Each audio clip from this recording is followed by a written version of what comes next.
show. Ay, it's a storm show. What is up, Storm Chasers? We got to get into Usher and Justin Bieber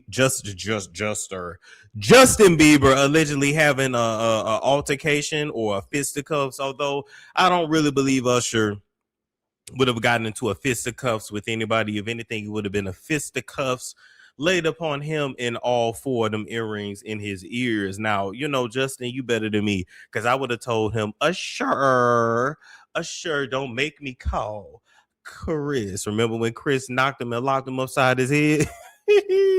Remember that when that happened a few years back? I guess now they cool or whatever now. Yeah, because you got your ass monkey stomped and mollywopped around that motherfucker.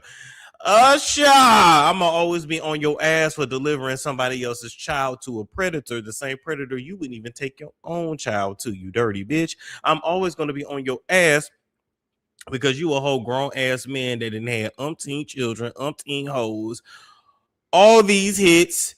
Your predator is locked away and you still ain't man enough to come out and say what in the hell really happened. Call it what it was, call it what it is, call the industry out, call Diddy out, and call your mammy out for selling you to that nigga, because she knew exactly what was going to go on, but she didn't give a damn because she felt like you was her child and you was going to take care of her and you was going to pay for her life. Let's just call it what it is. These parents know what it is. They be selling they kids. That's it, and that's all. Who lets a child go live in Diddy house, the Diddy wop, and get the Diddy experience? Let me tell you something. My mama wouldn't have never went for no like that. I don't know what kind of y'all had in the allegedly Usher mammy was in the church. You know, but them church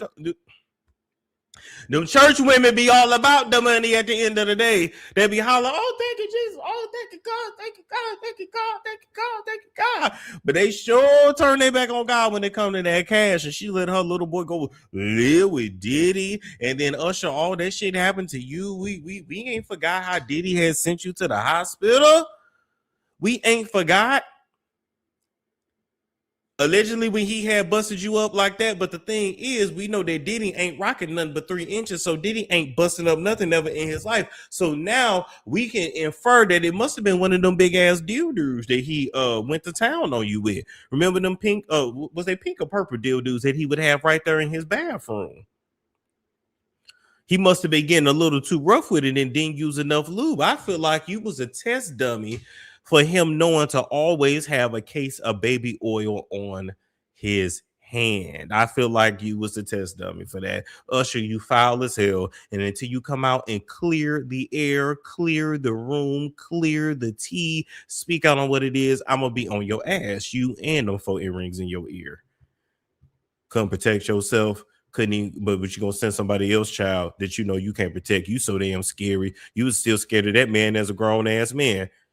You ain't never tell that man to get out your motherfucking face. I know what you did to me when I was a child. You know what you did to me when I was a child. I'm a grown ass man. I get out my, but you ain't never do that though. You sat around shaking like a scared asshole, but got the nerve to want to deliver somebody else's child. If you couldn't do right by somebody else's child, Usher, you should have let somebody else mentor him, because it was a tussle with Justin Bieber. Was Usher going to be his mentor, or was Justin Timberlake going to be his mentor? I don't know if Justin Timberlake would have been all that different, you know, but we ain't heard about Justin Timberlake graping nobody though. Now Justin Timberlake is a drunk. And he do love him a black woman. He love to put his hands in between a black woman's legs and all up and through her ass crack. But we ain't heard about him gripping a little boy. We ain't heard about that with Justin Timberlake. Okay, all we know is that he got a little teeny weeny Vienna sausage in his panties, and we know that he love to drink. He's a drunk. We know that, but we don't know nothing else. Anyway. Let me tell you something, Justin. You're better than me, because if Usher had got an attitude with me, we would have been moving mountains in that mother. I don't give a damn if it was Beyonce's Oscar party. Beyonce. By the way, why is Beyonce having an Oscar party? Who asked you to have an Oscar party? You weren't nominated for no Oscar. You weren't nominated for no Tony, no Grammy, no Emmy, none of that. You wasn't in nobody damn movie, Beyonce, because we know to say your damn life, girl, you can't act. Your ass can barely read, and you be acting like you can barely speak. Don't just say what you're gonna do. Don't talk about it. Be about it. Be about that action. Be, all in there getting your extension shampoo for sacred, wriggling on them faces like that. Like, girl, if you don't turn on that phone and put Blue Ivy head and put them 4C naps in that sink and wrench that girl hair out with that sacred, the same way your mammy would have had you and your sister over the sink wrench y'all hair. That's how you be relatable, not all the. Like, we don't know that they washing extensions. Like, we don't know about the clips. Oh, I don't see no tracks. That girl ain't got no damn tracks. They got them little clippy beady things. All the hairdressers that I got a homegirl that's a hairdresser, and they take the hair and they got like a little bead on it, and it look like they glue that bitch in, and you can't even see. You can't even see. You can spread the scalp with your weird ass. So why did you have an Oscar party? You ain't nominated for no Oscar. Your ass wasn't even no good actress in that Austin Powers movie. Between you having to starve yourself to fit into your outfits and not being able to remember your lines, homeboy that was your co-star said he didn't ever want to work with you again. Unfortunately for you, Beyonce, you can't do nothing but sound like Beyonce. You gotta work it out. Oh, you gotta work it out. Ow. I like this. That was a cool soundtrack, though, because that's where your ass belonged, on the mic and on the music, Anime. Get your ass on that stage and sing. But when you was trying to act, girl, it was terrible. Even in Obsessed, it was terrible. Even when you was fighting that white girl, it was terrible. That white girl was tearing you up in that house. I was like, oh my God, where is Solange? This white girl is tearing you up in your own house. Baby, if it's one place I'm never finna get towed up, it's in my own house. That Carmen movie was terrible too. A hip hop opera that nobody asked for. Even when you died. Terrible.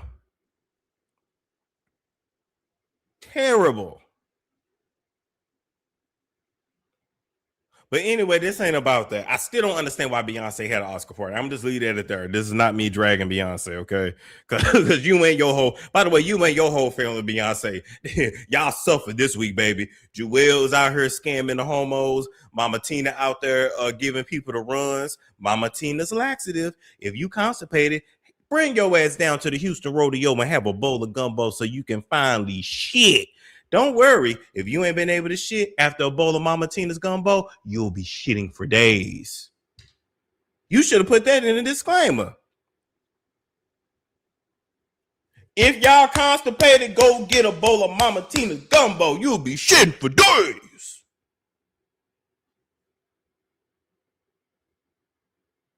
Solange somewhere doing rituals.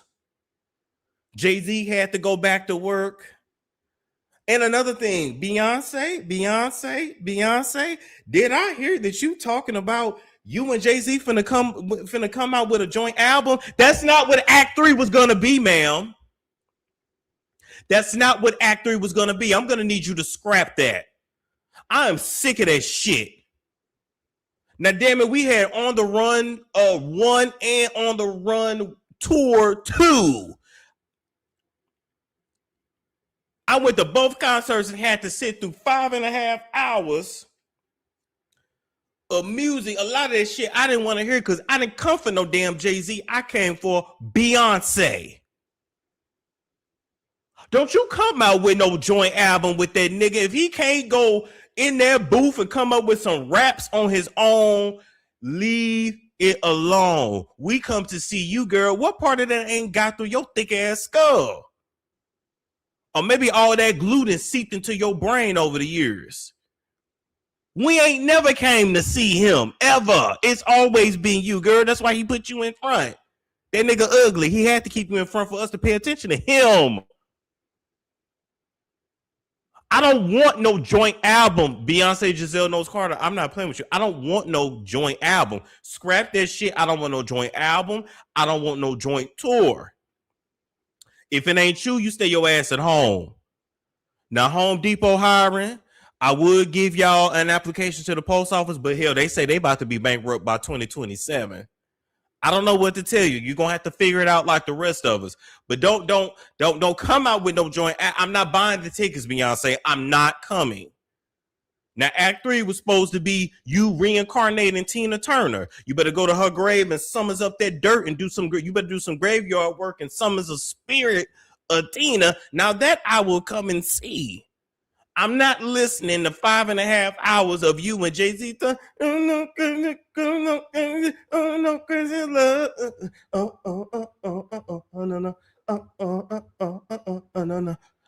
to hear it.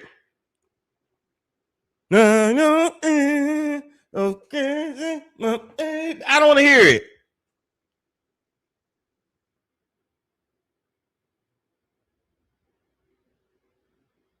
That man didn't put you through it.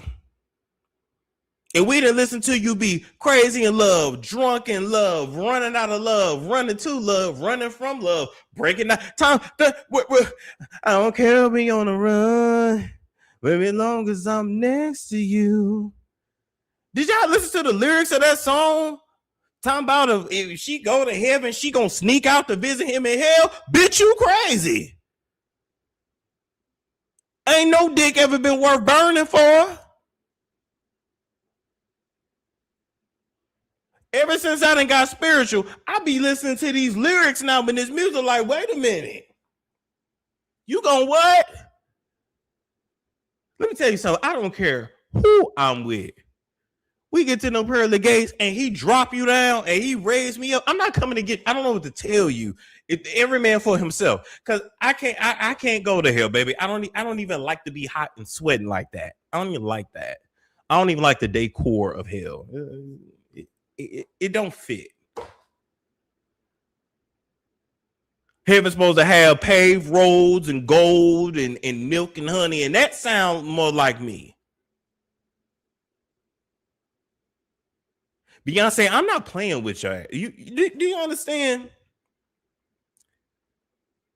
We don't want a joint album. You know what we want? We want a divorce.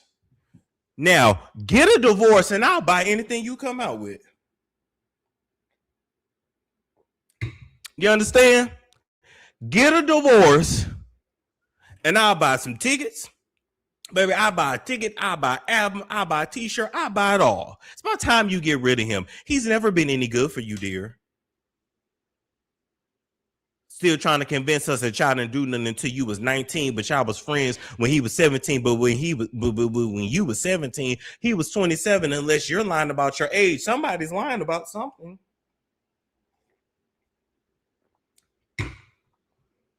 I was supposed to believe that he loved boinking every other 15 to 16-year-old in the industry and all up and through Maryland. But when it came to you, when you was 16, 17, he didn't do nothing. He waited till you was 19. And y'all talked on the phone for a whole year. I'm supposed to believe a nigga that was jigger, him and this big ass nose and them big ass was running around with R. Kelly, because he was running around with R. Kelly. I'm supposed to believe that he talked on the phone with you for a year.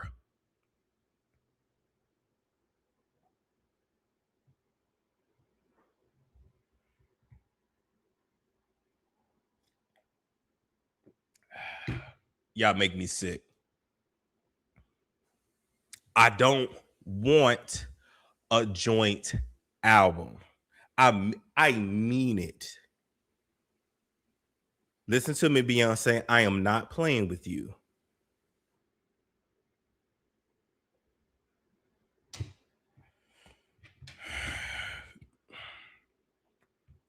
Anyway, so let's go talk about punk ass Usher and Justin Bieber. So TMZ, all these ads. And by the way, TMZ, your website is terrible. Update your processing and update your AWS. Y'all make too much damn money to have this raggedy ass website looking like it was made off of Wix. Step your game up. Since you got all that money. Anyway. All right. So Usher and Justin Bieber had an intense altercation at B's Oscar after party. All right. Look at Justin. Look, he's looking down like, Usher and Justin Bieber got into it at an Oscars after party hosted by Beyonce and Jay-Z, TMZ has learned. We have heard people talking about the incident between Usher and Justin, with some saying that it ended up as a fist fight. Who got the footage? Who got the footage?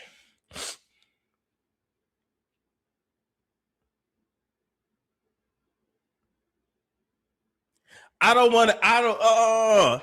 Who got the footage? I want to see the footage. If I don't see no footage, I ain't believing it, boo. I don't believe it. Okay, maybe they locked each other up. They might have locked each other up, but I don't know about no fisticuffs. Where is the footage? Usher came up to sources connected to Justin. Tell TMZ. Usher came up to Justin at the party with energy and anger. Wow. And the two got into a heated exchange. Our Bieber sources say there was no physical contact, but it was intense. How dare you, Usher?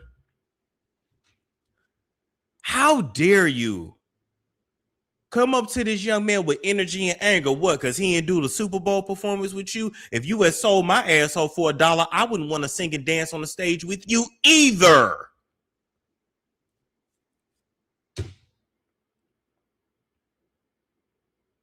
You came up with energy. You had pressure. Pressure for what? Now go have pressure with the man that took your virginity. Go have pressure with the man that ruined your life. Go have pressure for the man that literally took you on a totally different trajectory sexually than what you were supposed to go down. Because that whole phase you had of running through women and catching all them venereal diseases, yeah, that stemmed from you trying to, get your manhood back and trying to prove that you still a man, you still a man, you still a man, even though you had been dug all up in and all up and through.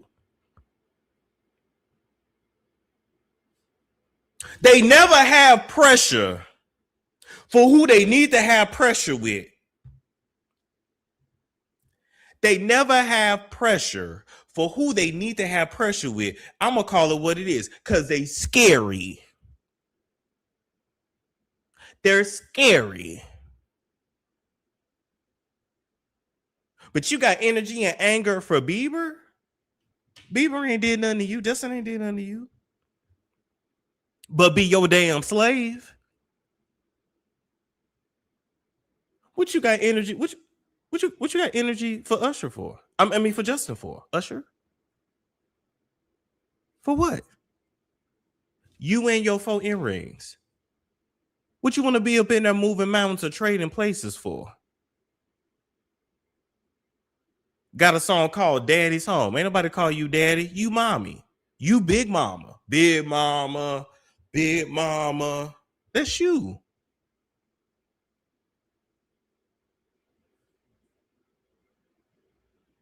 You ain't had pressure when Kiki mama said you a whole bisexual man. You ain't had pressure. Every time Diddy saw you, it made you feel uncomfortable. It made that bussy queef. You ain't never had pressure for who you need to have pressure for. But now you got pressure with Justin. Make it make sense. Make it make sense. We have blown up the telephones of Usher's camp to see if they have a consistent story, but we have not heard back. We're told Justin's been trying to erase everyone in his past. And one source connected to Justin Bieber told us he has always been rude to Usher. Why you think? Why you think?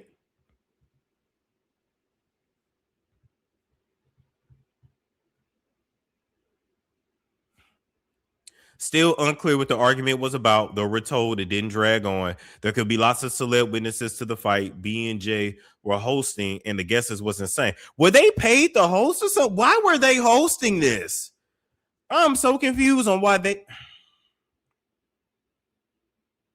Look at that. Look at that. Ain't it somehow you could be right next to the devil?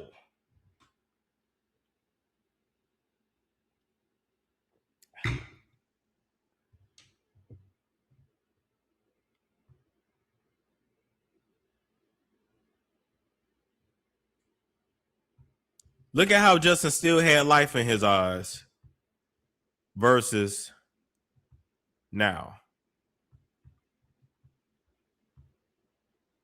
Justin went from looking like the run-of-the-mill white boy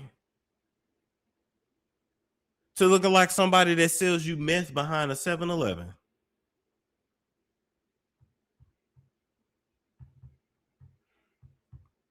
Now all the tattoos make sense.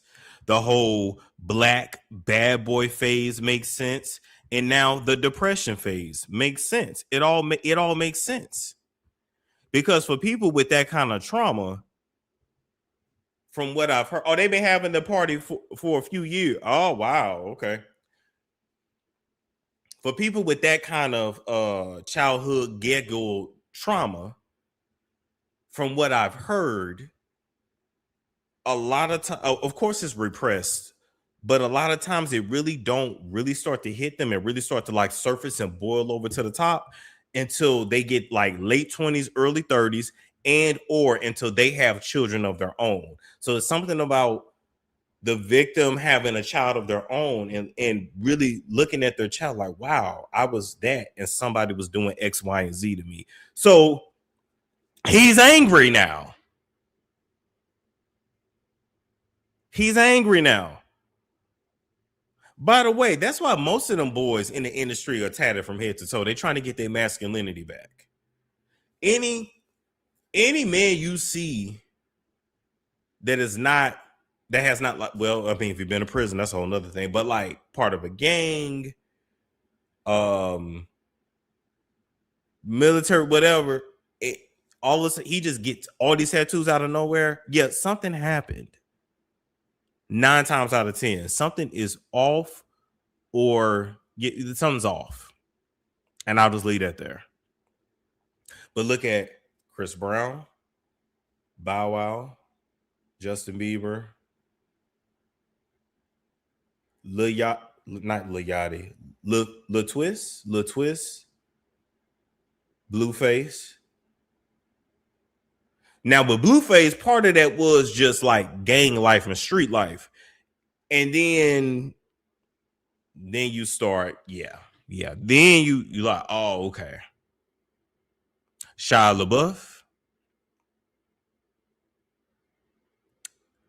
Brashear. Look at Brashear. And I don't think Brashear got no tattoos.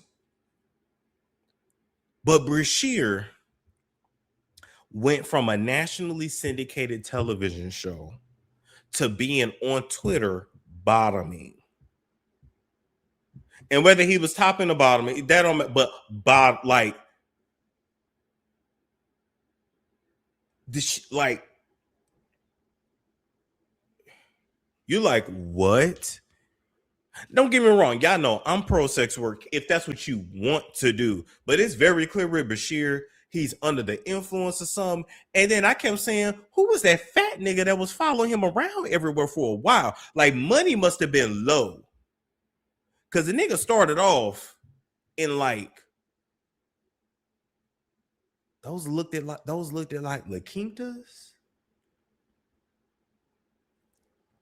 But for a while, it was some fat nigga that would wear a mask that was just following him around everywhere. I didn't understand that. I'm like, is this his pimp?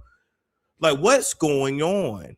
Now you can tell the money's coming in. Now he's collabing with the big OF stars. So the money's moneying again. But it's just the point of, you can tell he's not even aware of what he's doing. He is out of his mind.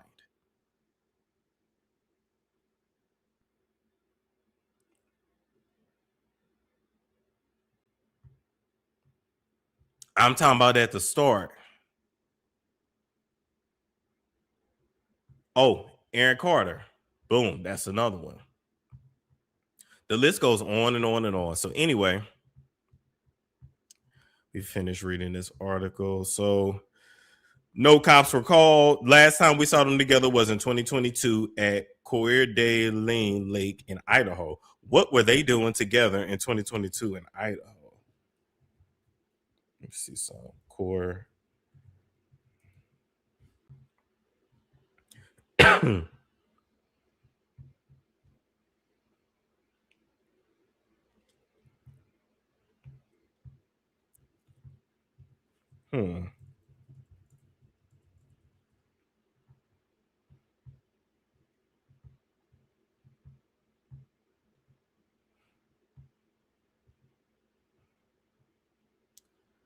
Okay, so last time they was seen together, this is where they was. 2022, they was together here at this lake. What were they doing there? I mean, it looks beautiful, but why Idaho? Why? What were they doing in this remote ass place? Like that seems like a weird place for Usher and Justin Bieber to go, unless they was trying to go somewhere where they would have privacy.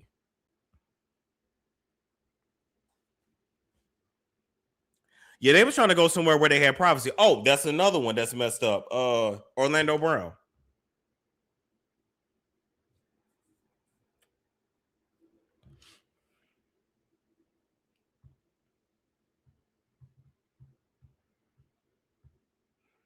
I mean, and there's mostly white people out there.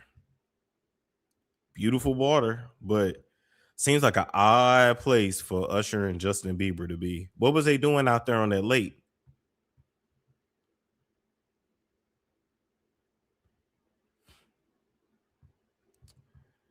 So anyway, hold up. I wanted to.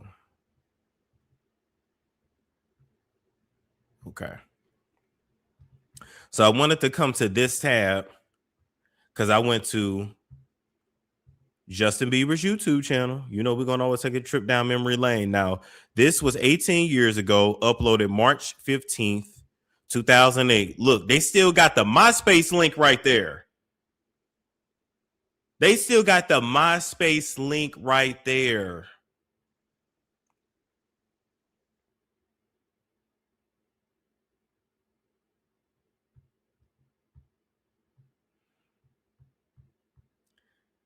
$15.8 million views. Justin singing to Usher. And you said that you love her, and you really know everything used to matter, don't matter no more. Like my money, or the cars, you can have it all. And flowers, cars, and candy. Said I'm fortunate that I have you, girl, and I want you to know that I really adore you. All my people know what's going on, and look we can make. Help me sing my song till I'm your man, you're my girl. I'm gonna tell it to the whole wide world. Say I've been there, done it for the ground. After all that, this is what I found. Nobody wants to be alone when you're touched by the words in the song. Now, this is no shade to Justin. His singing is not that impressive. No shade to Justin. No shade, no shade, no shade, no shade. But this singing is not, I feel like I can find a black kid that can sing him up under the water. But he's white. He had the look. Having the right look takes you a long way in this business. It really does. Her name is J-Lo.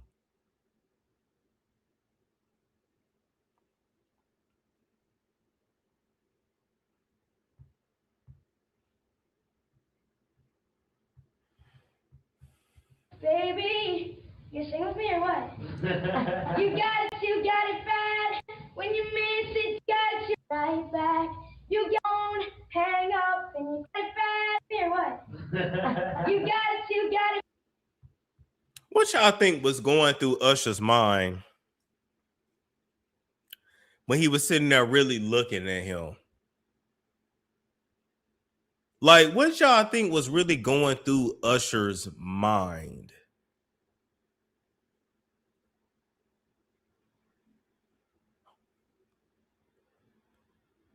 This whole industry is full of pedophiles. Pedophiles, thieves, fresh meat. Yeah, like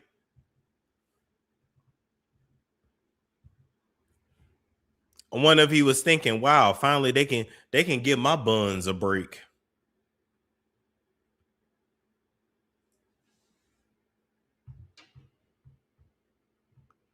It's like it's got to be something spiritual with that, because it's like at the end of the day with these people, it's all about the booty. Like you got the money, fame, cars, clothes, the hoes, I suppose. But it all goes back to the booty.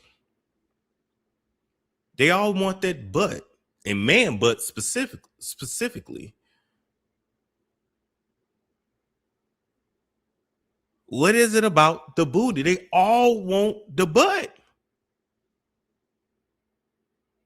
And it's like it's the most important thing to somehow get you to give up the booty.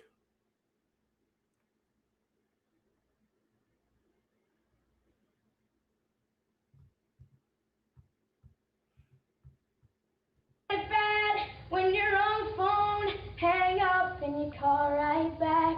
You got it bad when you miss a day without your friend who that's all check. So like it's okay. But if I go to his channel, go to oldest, and y'all know the infamous video. Where is it? Justin in the studio with Usher. Me plus you, I'ma tell you one time. I'ma tell you one time. I'ma tell you one time. One time when I met you, come on. Wow. I ain't mean to stop you like that, but this is only a tease. Ladies and gentlemen, introducing to you Island Def Jam recording artist Justin Bieber. It's getting ready to go down. Just so you know, we're in the studio right now working on it. Get ready because it's going to be big. Ain't that right, Justin? That's right. That's right. So look out. We're coming.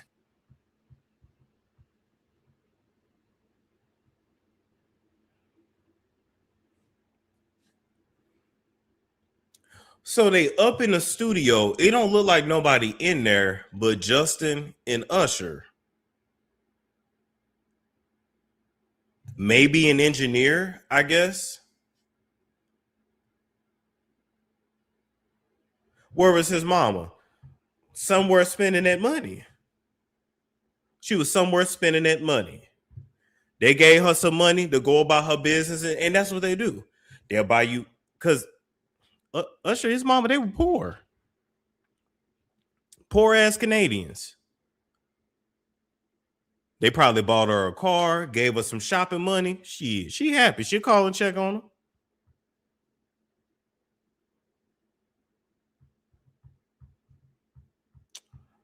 Okay.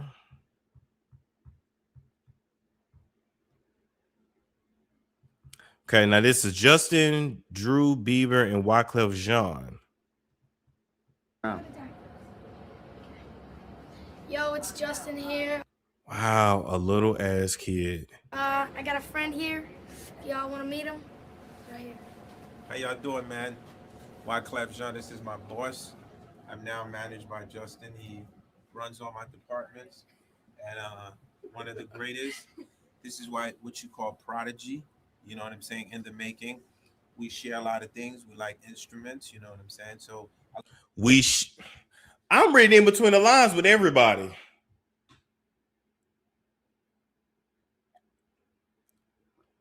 We share a lot of things. Do you? What do you and a little ass boy share?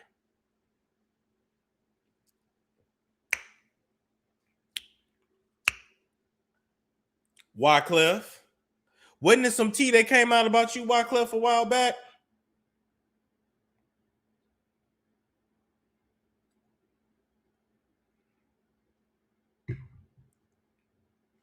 You know what else I think is weird personally? For me, I'm a grown ass man. I'm 32. I'll be 33 next month. I'm not interested in being friends with children. That was always a little weird to me when adults were like dead ass set on hanging out around children. Why you not hanging around with people your own age?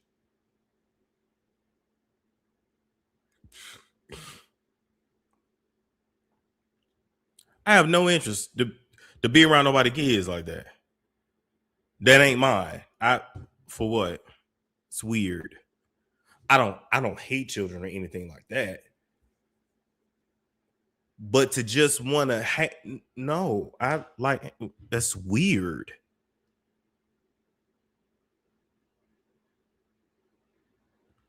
I'm not doing nothing to Wyclef. I'm not doing nothing to Wyclef. I'm just asking the question.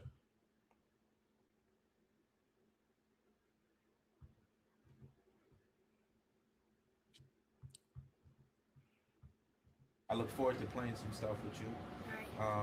And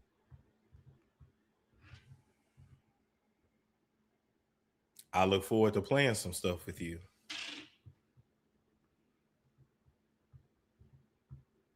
I look forward to you making me rich. So it's a deal. You're my manager.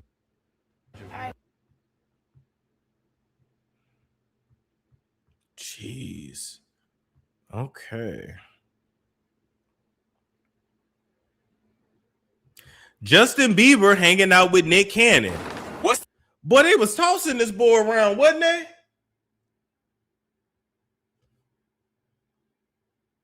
Yeah, that's what I'm saying. Prodigy, no shade to you, just you're very mediocre. You, Harry Styles.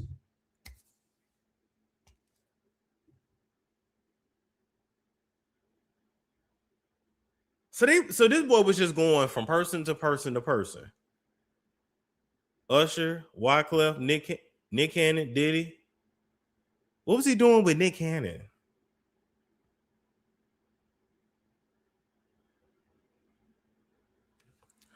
Let's listen. Let's watch. the deal, y'all? It's your man Nick Cannon, aka Mr. Chairman, and I'm here with the future right now. The future of everything, the future of entertainment, the future of the game. JB, aka Justin Bieber. It's going down. What's good, man? What's up, man? How are you feeling? Oh man, you know we keep it real swag like. And keep it real swag like. Nah, nigga, what you want? What was he doing with Odell? Oh, darling. Odell? Odell? Odell? I don't even know if I could tell you the Odell story. You talking about Odell Beckham, right? Oh, I don't even know if I could tell y'all that. That might have to go on the website. Oh.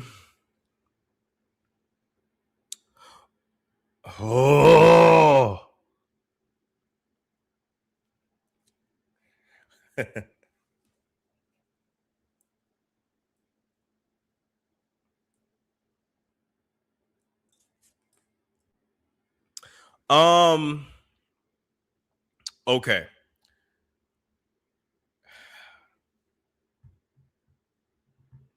Allegedly,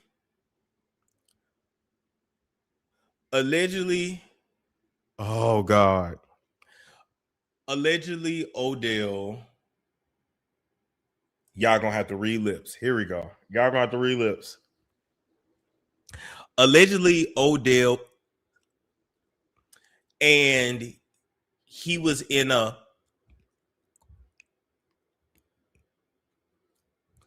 okay. I don't remember which one he was with first, but I can tell you at some point they overlapped and he was bouncing back and forth between them.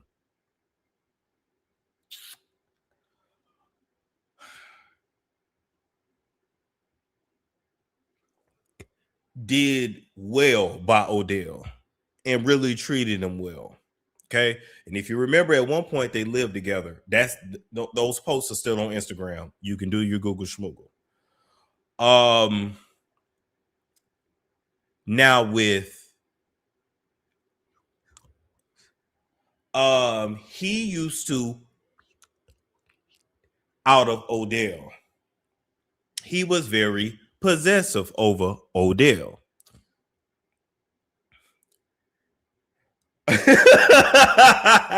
Yeah, y'all like I can't read lips, I can't do it. Oh my god. Oh my god.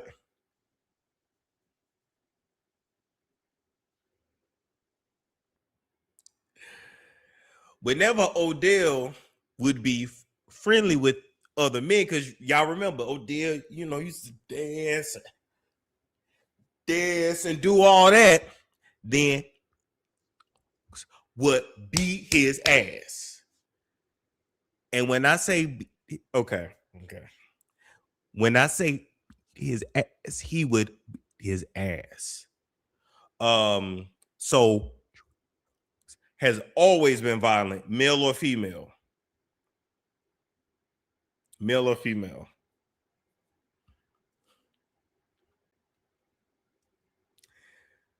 When I say ass, it was several times. He would beat him down, normally in a bathroom. I'm talking about beat, pulling out them locks, like it was not a joke. And then he would go, and then would go run to who would treat him well.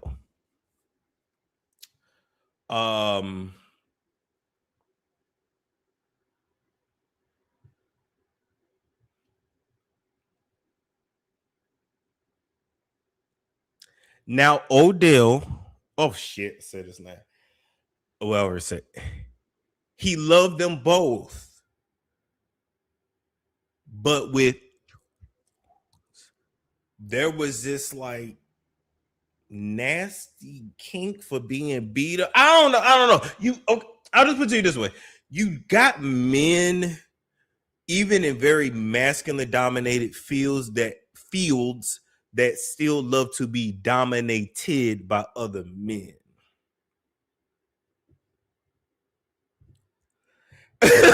He said, "You're doing amazing, sweetie."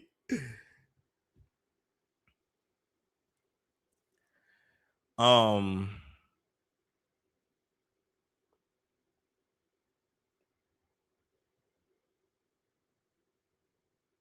shit! Okay.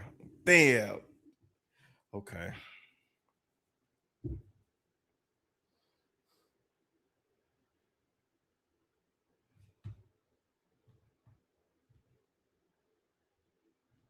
Oh my god. Oh my god. Okay, Chris got it. I think that's short for Crystal. I think Crystal got it. Okay. Can I do it but use nicknames? Okay. I gotta get creative. We're gonna get creative. There's a love triangle. You have Odell. Got it. There's a love triangle. You have Odell. You have Blake. And you have Ray. Blake, Odell, and Ray. I do not know if Odell was with Ray first or Blake first, but at some point, both relationships overlapped. You understand? Odell was very, very friendly. He loved to dance. He just center of attention. He is who he queens out. He likes to queen out. Okay. When Odell would queen out and get a little too friendly and talking in niggas' faces, Ray would beat his ass. And I mean beat him. Did not matter where it was. A lot of times it was in a club. A lot of times it happened in the club bathroom. And when I say beat, I'm talking about beat, pull out hair, beat. So Ray don't care about who he lay his hands on, man or female. Okay. Anytime Odell would get beat up by Ray, then Odell would go run to Blake for comfort. Because Blake did right by Odell. Blake treated him right, loved him right. But there was different kinds of allegedly. I ain't saying nobody's name. Allegedly, right? So look at it this way, right? Look at Blake as the making love type and Ray as the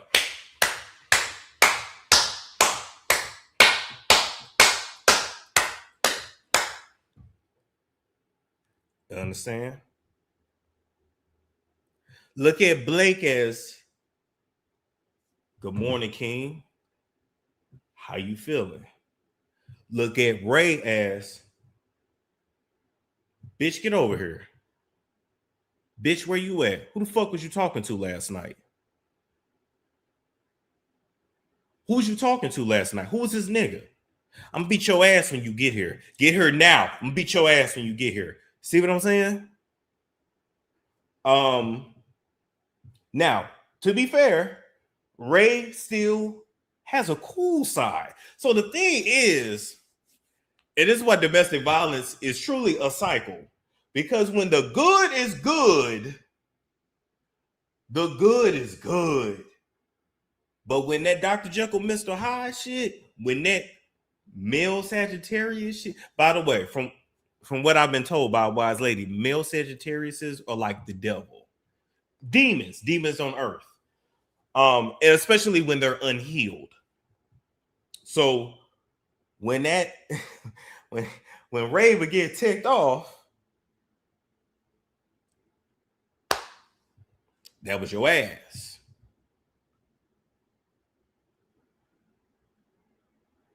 That was your ass. And Blake would soothe the wounds, and I always felt like Odell and Blake were a way better fit. Like a way better fit. Way better fit. Odell and Blake, they could have literally been a power couple. They could have literally been a power couple. But you know, people don't want to live their truth and this and then the third, and we can't, we got to put on the image, and then before you know it, Blake gets a corn star from France pregnant, even though he had got a big booty. He got a big booty, dark-skinned black woman. She used to wear a long blonde wig down to her ass. She used to wear them bodysuits. He got her pregnant first before the white girl. But we never found out what happened to that dark-skinned black lady that Blake had pregnant. We never found out what happened to that baby. She was pregnant. She was told to abort it, and then she went on the run. Now this is media takeout days. If you remember, you remember. She was a dark-skinned black lady, and she had a big old booty. I mean, when I say big booty, big old booty. Then she went away, and then before we know it, some years later, boom, he got this French corn star pregnant. Whatever. And then, of course, Odell went on to have him a baby and try to pretend to live the life with a woman. And, listen, two women ain't going to get along. You know what I'm saying? So sometimes, ladies, listen. Sometimes you can't get along with a nigga because you're not a lesbian. Do you understand? Sometimes you sign up to scissor with a man and you didn't even realize it. What Jill Scott say? I married a bitch. I didn't know it. I was moving too fast. You understand? When you look on these men you've been with, and you're like, why can't we just can't make it? Like, what is wrong? Why you keep treating me this way? Sis, because he's a lesbian.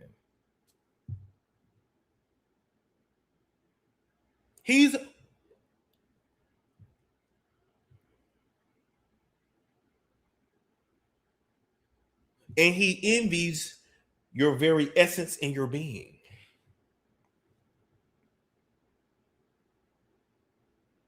Anyway. Oh, I'm glad I did that like 40 some minutes into the show. Oh my God. Um, all allegedly. Somebody said I need to do a book of rumors. You know what? I like the way you think, and that will be on sale. Shit, I need some tell y'all some rumors. Now that was a story time for your ass. Allegedly. Okay. Now back to this. Why was he in a car with Dick Cannon? But son, you gotta tell them we in Hollywood right now. In the back seat of one of, the blacked out SUV tinted. We don't need it to be bulletproof because we love everybody. In the back of an SUV. In the back of an SUV. Oh, Bieber wasn't a part of that particular story, but we already saw the video of what went down in that club. I was just literally talking about a three-way relationship, a love triangle. Shout out to Inside High Key Life 323. Make sure y'all follow her on YouTube, baby. She show you how to shop. She show you how to decorate. She show you how to be a lady. And she show you how to do it without breaking your pockets. Okay, you said the king is back. That part. That was a hell of a story time right there. You hear me? I had to think quick on my feet, like, wait a minute, because I really want to tell this story. Oh my God. and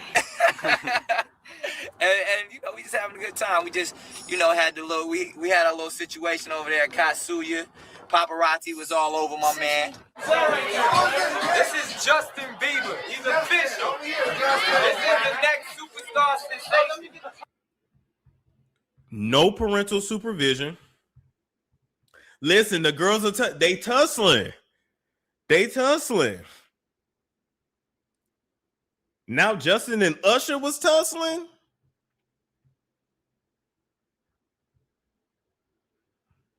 But anyway, grown ass man. And I remember them days with Dick Cannon. He was what, the head of Nickelodeon back then? That's a whole nother story too. It ain't even about me. Yeah, sushi. He didn't go too hard. He like me. We don't go too hard on the sushi. We try California rolls and keep it popping. Yeah. California rolls, skateboards. That's the life out here. That's how we get it. Yeah. What are you doing out here though? I am shooting my first music video for my first single, One Time. Which is on fire. That joint is crazy. Wow. This is really sad. This is really sad. They really sold that boy. They really did. And Haley ain't nothing but his damn handler. We know that. That's very clear. That girl stalked him for years the same way I got stalked. But it didn't work. I win, you lose. Anyway. Okay, so here we go. 48 hours with Diddy. Wait a minute. Oh my God. Oh my God.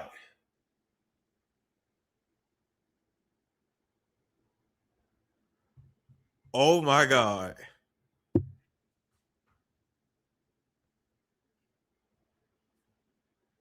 Hold up. Oh my God. Oh my God. Okay. I don't know why they just clicked. You know this industry works in pattern. No. We've seen this video before. But okay, let me get this out. Remember, when I got approached to have a meeting with Diddy, remember the language they used? I can get you in a room with him in 48 hours. Justin Bieber's 48 hours with Diddy. What the fuck is up with this 48 hours? Oh my God.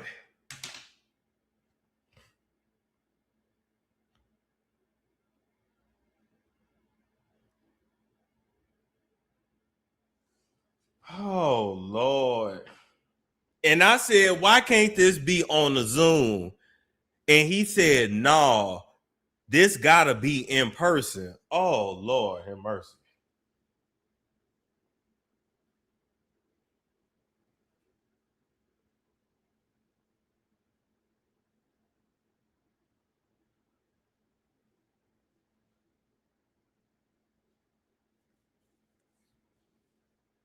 That just clicked for me. I mean, I didn't like the way it sounded when it was said to me. And I thank God I turned it down.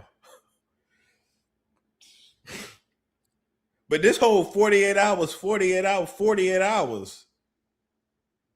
Excuse me?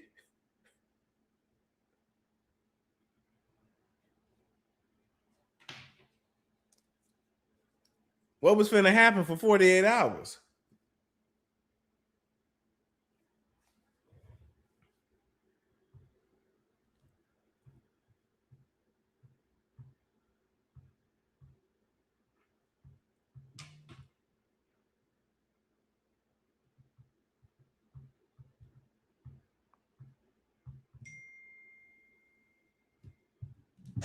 Yeah, so as soon as you turn 16, you know what I'm saying? I'm gonna let you rock this every time you come to LA. Yeah, this gonna be yours. As soon as you turn 16. As soon as you turn 16.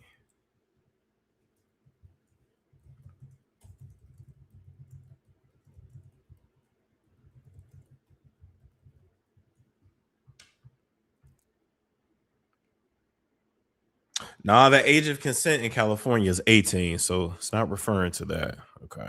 So every time you come to LA, it's a little dusty, but you know, come get the front shot of this. Man. Minute. Woo. Okay. Okay. All right, so I'm gonna be driving this next year. Yeah, when you get 16, you come down there, you gotta, you know, wear your seat. I mean, I'm 15. You could ride in the passenger seat. I got my permit. Not yet. He sounds so innocent. He sounds so innocent. Wouldn't we all like that at 15? I got my permit. You can see. Oh, it would actually be cute if y'all wasn't predators. No. All right, No, 16. You're not ready. 16. Let's slow down. Let's slow down, Josh. Okay. Let's slow down. Okay. One step at a time. But Look how he looking at him. Look how he looking at him.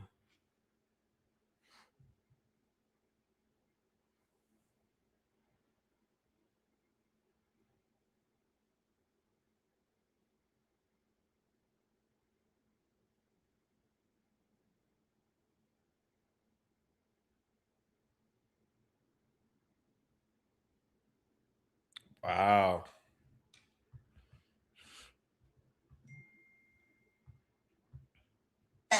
let's slow down. Okay. One step at a time. But yeah, the keys is yours when you know, when you get 16. You good to go. I'm good to go. Yeah. All right. Then when you get 18, you get the house. You get the mansion. Wait a minute. Yeah. You good to go. I'm good to go. Yeah. What's with that damn licking his lips? Y'all see that? When you know, when you get 16, you good to go. I'm good to go. When you get 16, you good to go.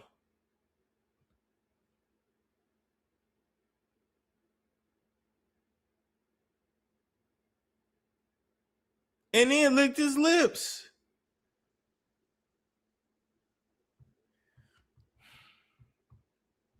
Yeah. All right. And then when you get 18, you get the house. You get the mansion. Okay. I get the mansion. Yeah. So where are we off to now? Where would you like to go? I mean, wherever you want to go. Where are we going? So check this out, yo. Justin, you ever seen the movie 48 Hours? Right now, he's having 48 hours with Diddy, him and his boy. They're having the times of their lives. Him and his 48 hours.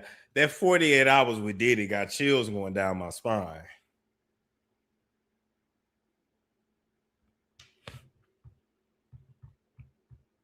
Like, you know, where we hanging out and what we doing. We can't. Look how innocent he looks.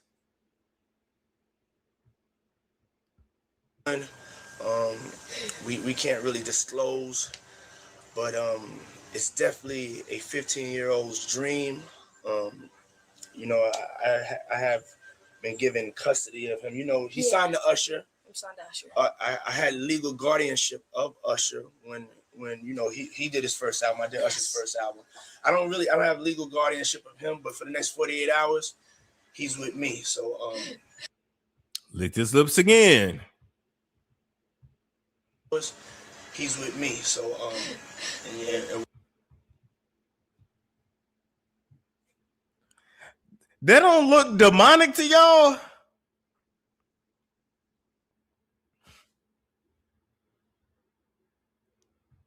Hera C69 said, did he really rock Usher in his? Listen, we don't know.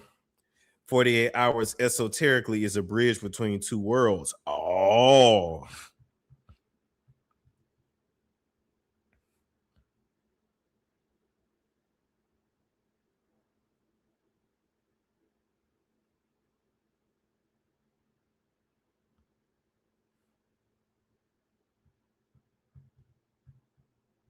And we gonna go full crazy. We're going crazy. Crazy. I'm taking this out tonight. What you wanna do? What you wanna do over the next 48 hours? 48 hours. Let's go. Let's just go get some girls. Let's go hang with some girls. Man after my heart.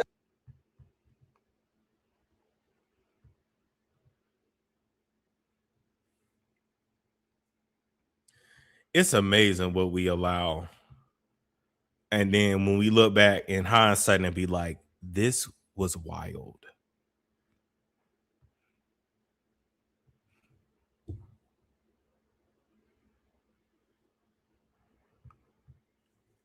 It's just the 48 hours that got me. Because that's literally what they said. But they said, I can get you in the room with him. What room? I assume that meant office, but maybe that meant hotel room. Wait a minute. I can get you in a room with Puff in 48 hours. We gonna make you the next Jason Lee. We gonna give you a check from Ciroc and De Leon. You can say whatever you want to say and be whoever you want to be, but I need you to sign something saying you will never disparage Sean Combs, Janice Combs, Justin Combs, or Bad Boy Entertainment. And Bad Boy Entertainment.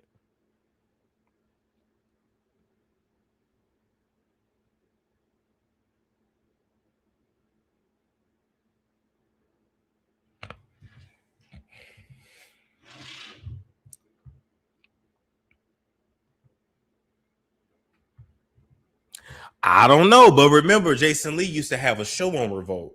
If you remember, this was I got approached for this June of 2023. June of 2023. Mm-hmm.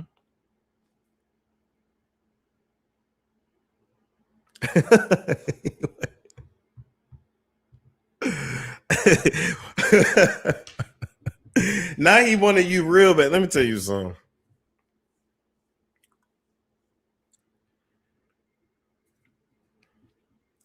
Do you realize how many of these people want me and want to get by me?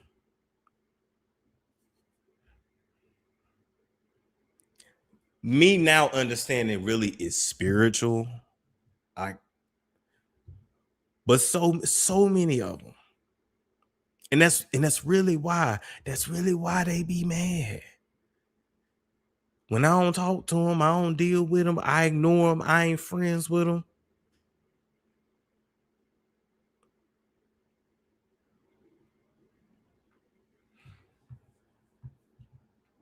And now I'm sitting here thinking too, did they think also because I'm a swinger that I was going to be down and cool for whatever? Because that's never been no secret on these YouTube channels, on these YouTube streets. And you know, they watch everything. So I'm thinking in my head too, did they think, oh, he definitely down? Oh, and you talk about how freaky you are on here. They want to find out.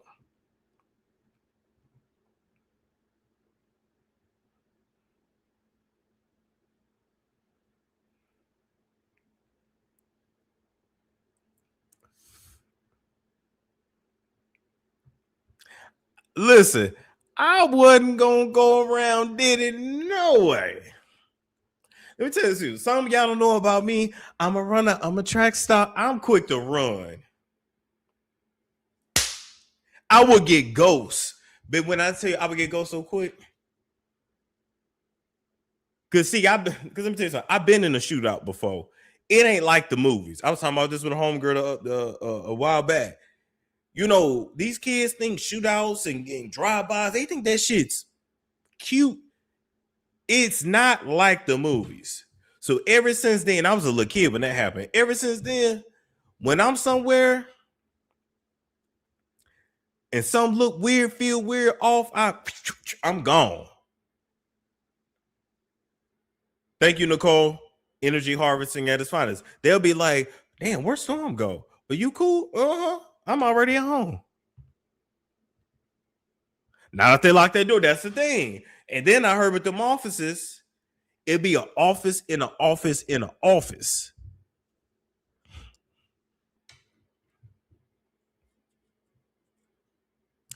Let me tell you something about that block. Let me stop. There was a certain person.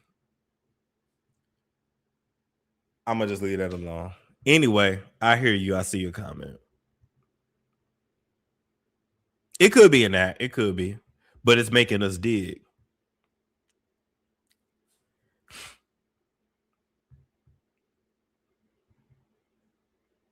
How when they going to slip you or make it for you? Well, listen, you don't eat or drink nothing. But here's where they get you, right? Because in your mind, you say, oh, I'm not going to drink no alcohol. They put it in the food.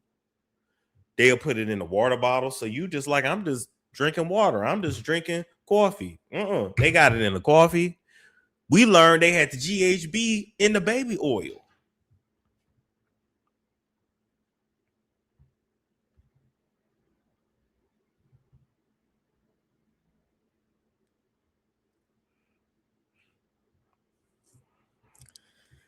Oh. Okay, let's see what else we got.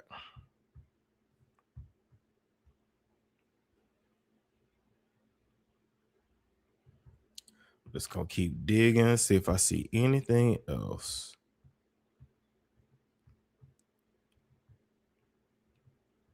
Oh, in the hand soap. That's what I'm saying.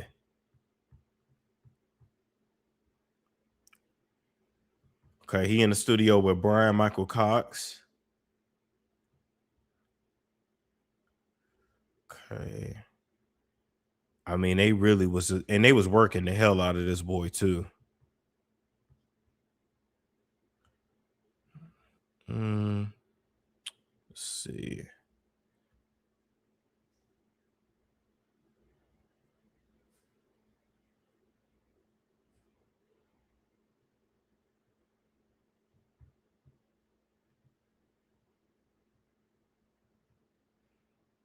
Feel so right.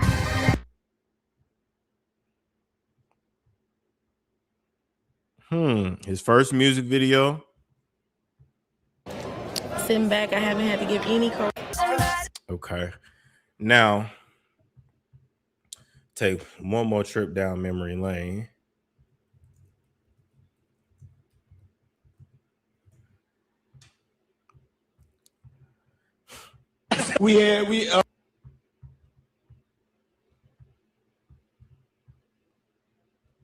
We want to thank you. Come here. Don't sit on the bed at night. No homo. No, just don't get close to the bed. Don't get close, but it's just. It looked like some stuff already been going on in that bed.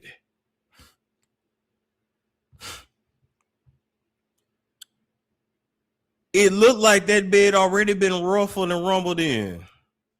Like, yo, we want to thank you for hosting the thing, man. It's been a pleasure. You didn't have to do it, and you did it. No, I definitely didn't have to do it. I definitely didn't have to. First and foremost, I'm not getting in the bed. Shouts out to him and what he did. I'm just gonna if we can, let's just put the camera a little this way, just so we're not. I don't want my shot to even like. I don't want it to come close to the bed at all. Usher look like he fresh off a goddamn plane. Usher Was they about to kiss? Usher to come close to the bed at all.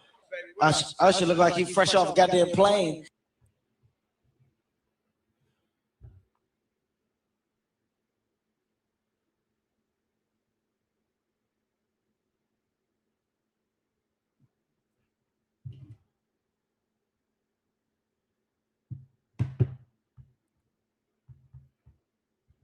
Fresh off the garden stage. That's my brother right here from day one. We used to wake up and, I mean, damn, pause, but like, check this out.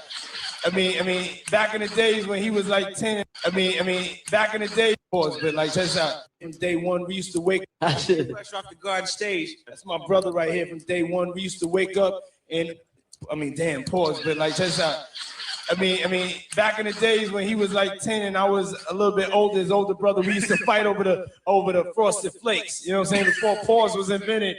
You know what I'm saying? But it's my brother for real. We used to. When he was 10, we used to wake up, keep it real, used to wake up together and wrestle.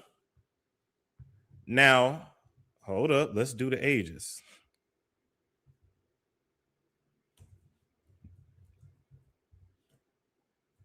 How old is Usher?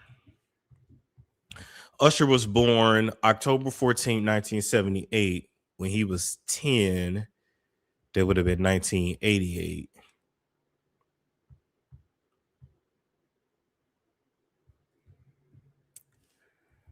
How old is Diddy? Okay. So Diddy was born November 4th, 1969. So he would have been 19. Okay.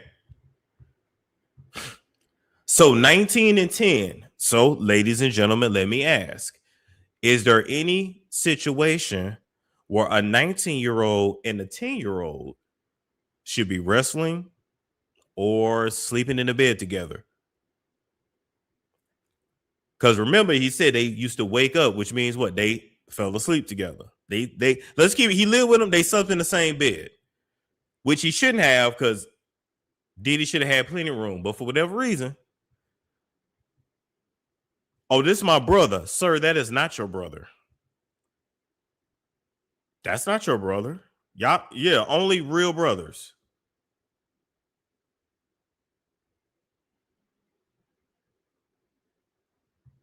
Thank you. Brothers might share a room at that age. They ain't in the same bed, though.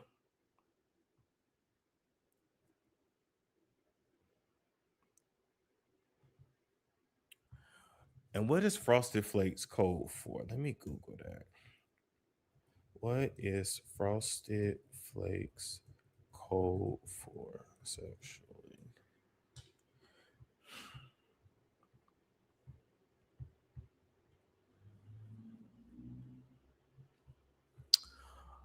Oh.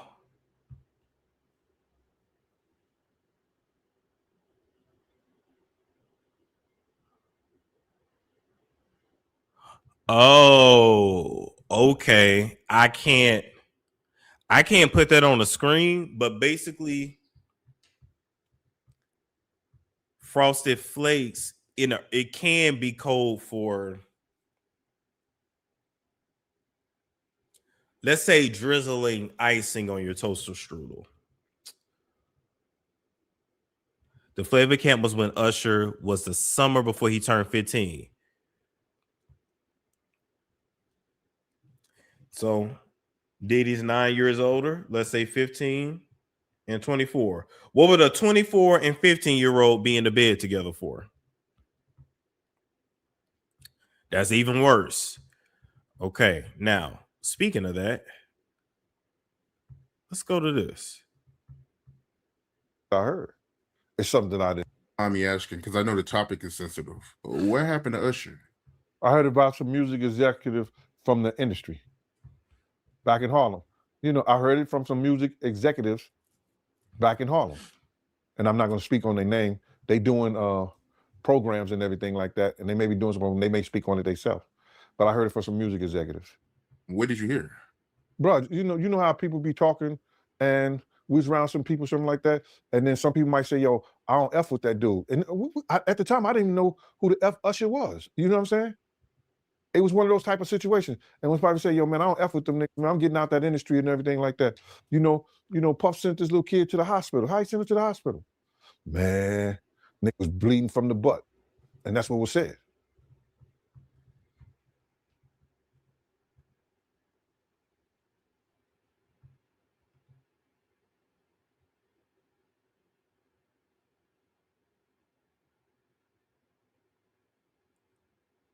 And this is why I started off dragging Usher in this video.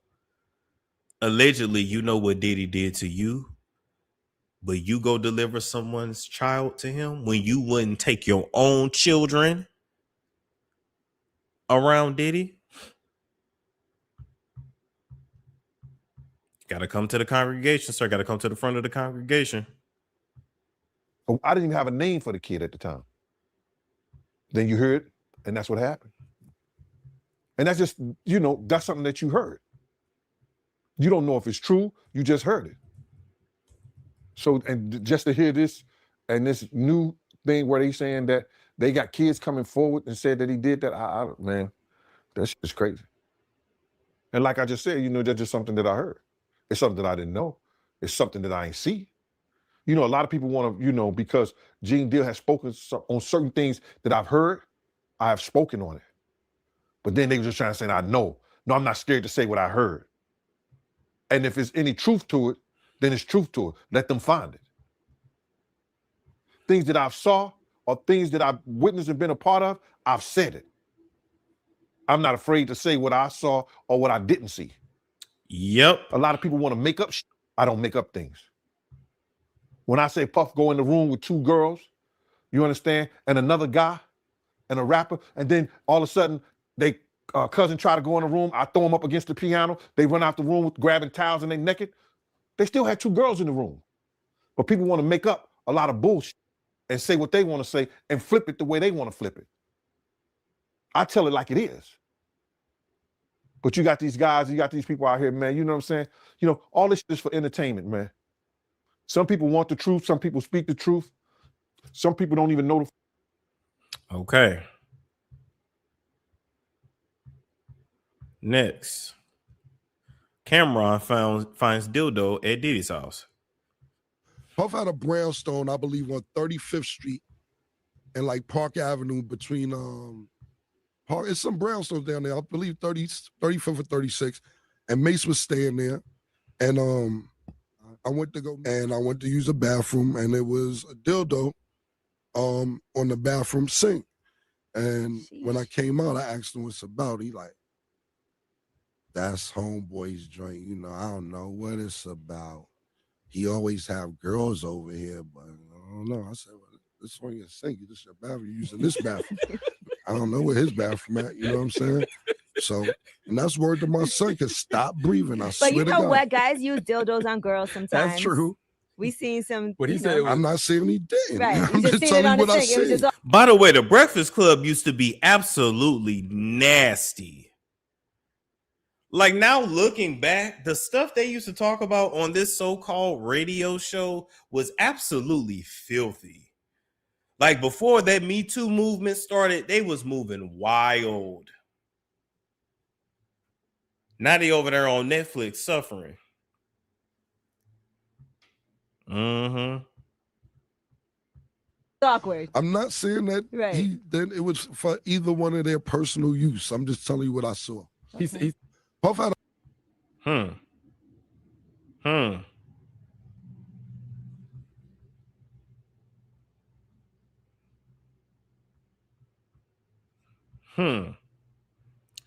All right, let's go to the Howard Stern show.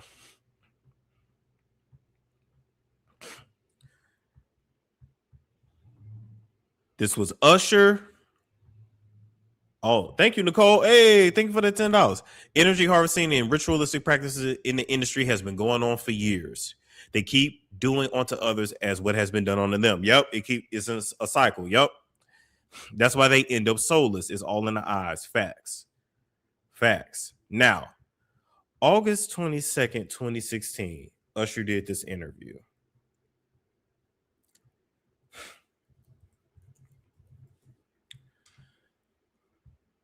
We'll go back to Justin Bieber's page.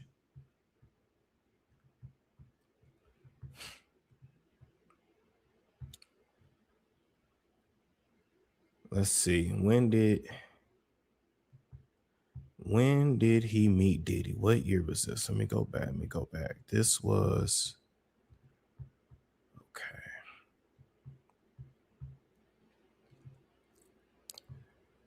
okay.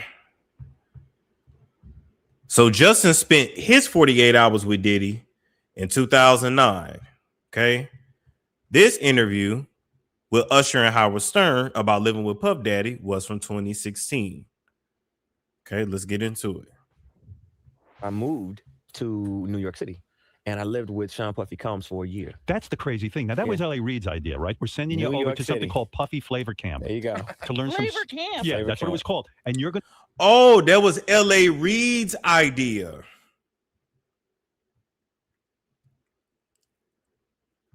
That was L.A. Reid's idea?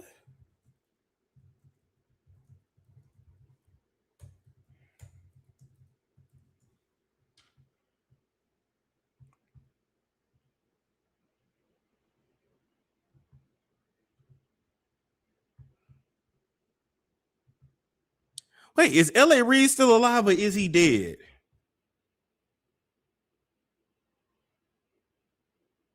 Is L.A. Reid dead? Oh, or am I thinking of Andre Harrell? Because I'm like, wait a minute. In that documentary, I'm thinking, didn't Diddy live with L.A. Reid? No, that was Andre Harrell Diddy live with. And why is everybody living with each other? Oh.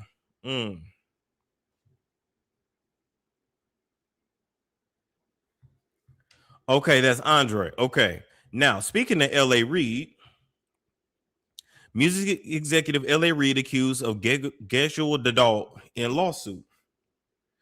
Hey, thank you, Valeria. Sorry if I mispronounced your name. You sent me a note for personal. Okay, view personalized note. Oh, thank you. I appreciate that. Let me go get some coffee with that. Thank you. Okay, ex-executive Drew Dixon alleges Reid, known for growing stars such as Usher and Pink, assaulted her twice and derailed her career. And I ain't trying to be funny. But when you look in his eyes, you can tell he's a pervert. Am I wrong? But when you look in his eyes, you can tell he's a pervert.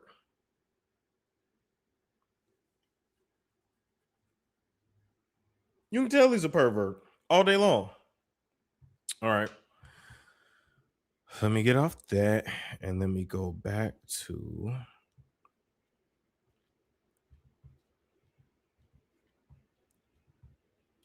going to go to Puff Daddy's. He's In the 90s. Do you understand what that's like? Puffy's place was like just filled with chicks and orgying like nonstop, right? No, not really. I mean, but hey, it was curious. I got a chance to see some things. Yeah, but you were 13. What were you I saying? Hey, thank you, Tiffany. Right. And I saw it. Hey, but I don't know. Hey, y'all cashing out on your boy. I appreciate that. Okay, Tiffany said,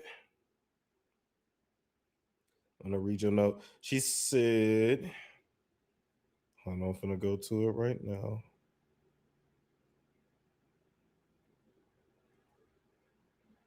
All right, Tiffany said, you've been on the roll this week.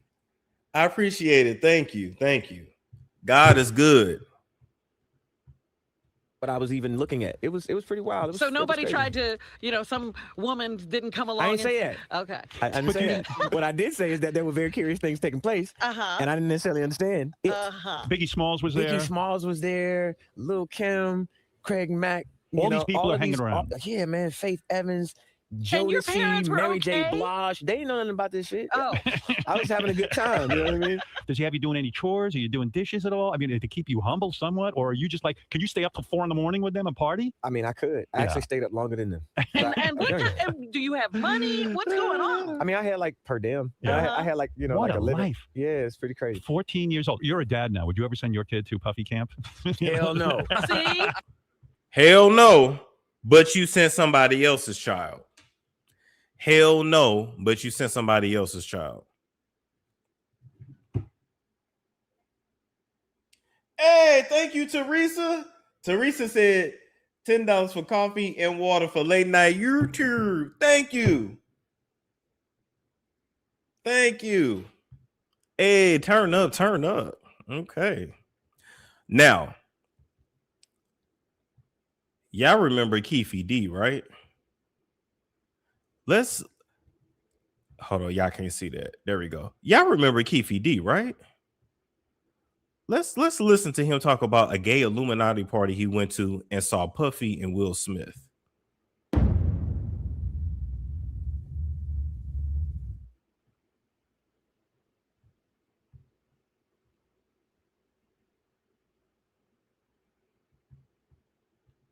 Jada Pinkett and Will Smith. You told me before that you was at a party before that they attended, and you said the party was weird.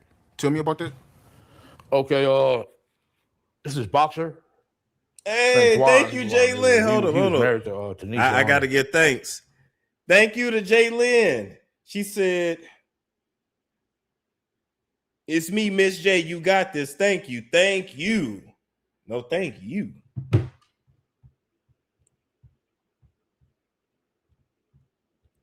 The broad play Pam on Martin Lawrence.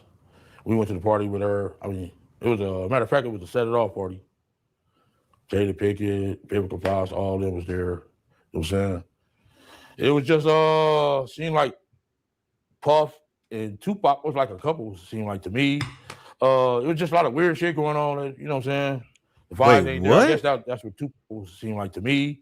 The party with her. I mean, it was a matter of fact, it was a set it off party. Jada Pinkett, Biblical. It was a Set It Off party. What year did Set It Off come out?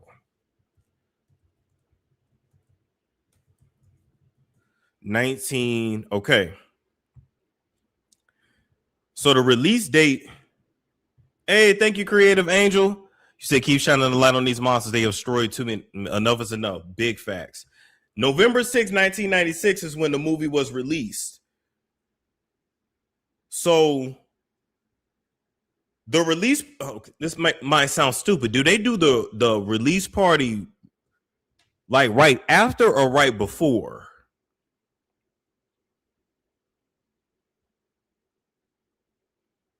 Because remember, Diddy's birthday is November 4th. So this party would have been around Diddy's birthday. But they did it before. Okay.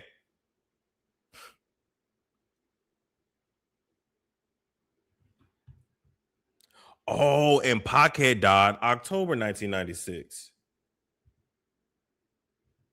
Okay, hold up. When did Tupac die?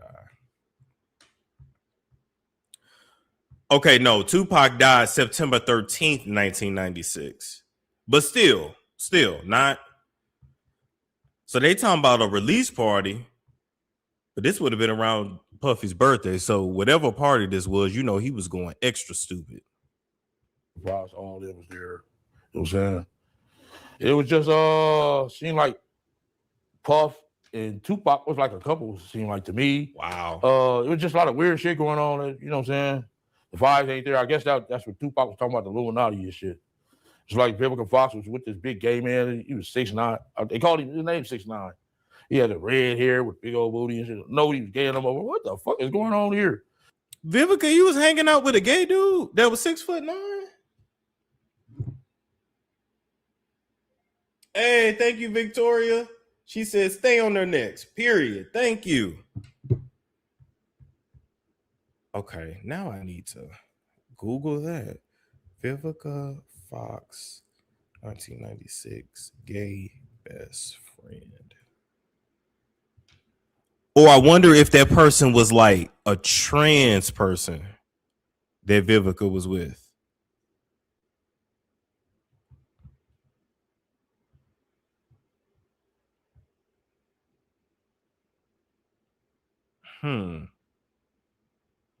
Okay. All right. It's just a lot of weird shit, dude. You know what I'm saying? It ain't right.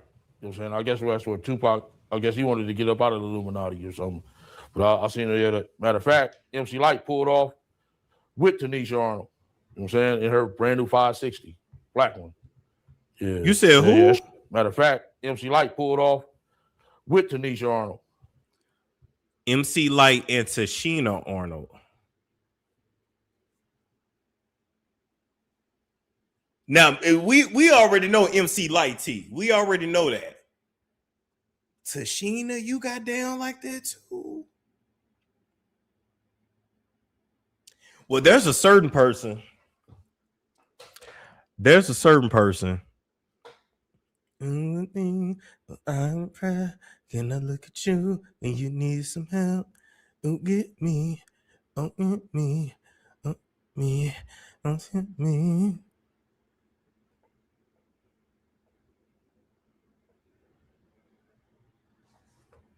You know, black folks will mess up somebody's name. Her name is definitely Tashina.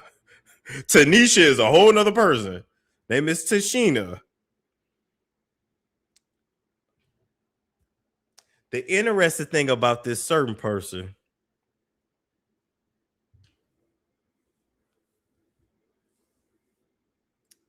if you're a fly girl, get your nails done, get a pedicure, get your hair did, boy, whip it up. Let's make a toast stop. Okay.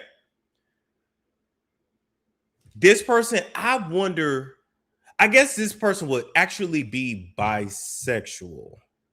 What had happened was that there was a certain man in the industry. Oh, I guess I'm using keywords again, code words. All right. So you got a woman named Tissy, and you got a man named, I'm going to use their real name, so you got to really know to know. Okay. So you got a woman named Tissy, and you got a man named Sheldon. And Tissy and Sheldon had a thing. Sheldon broke Tissy's heart. After Sheldon broke Tissy's heart, Tissy only allegedly, Tissy only wanted meow after that. Period. Tissy was never the same. It was meow after that. I couldn't think of nothing else that rhymed with his real name. But this person's real name has 2 syllables. So Sheldon has 2 syllables.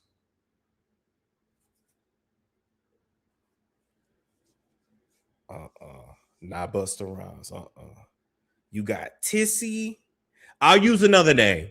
Tissy and okay, somebody said it. Somebody said it. That's it. Okay, I'm gonna stick with okay, somebody got it. Thank God. Okay. Tissy and Sheldon was a thing. They wrote together, they made music together. Tissy was head over heels for Sheldon. Even got slapped by another bitch about Sheldon. But after Sheldon broke Tissy's heart, Tissy only wanted after that. Okay. This person, Tissy, has pretty much been with a lot of your faves. She has ate the of a lot of your faves. But they always end up being friends after. So to Tissy's credit, Tissy do right by her girls. Hey, if it don't work out, it don't work out. but she do right by him, and they be cool as after. Tissy even helped a certain model stay on top after they went broke after a television show. Okay. Remember when a certain person told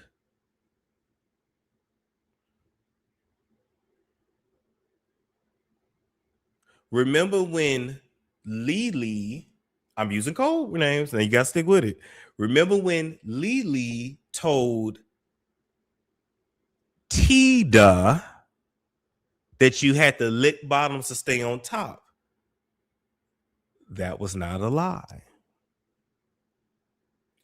When Talia confronted Tida about it on the show and she gave it a look, that was not a lie. Oh, I'm gonna have to write the book, baby. I'm gonna have to write that book of rumors.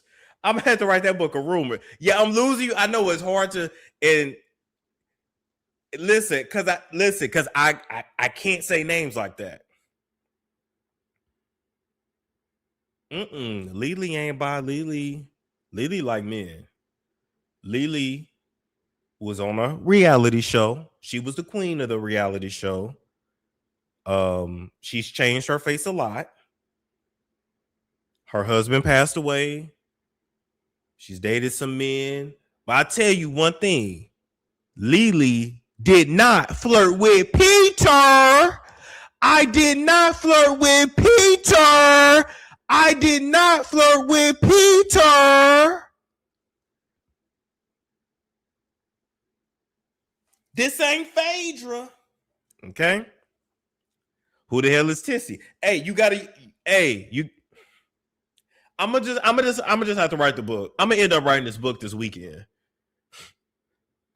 Cause baby, y'all need to know. But so yes, so Tissy has allegedly, with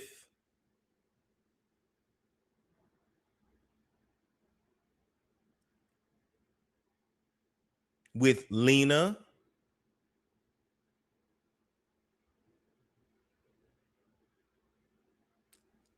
With Lena D.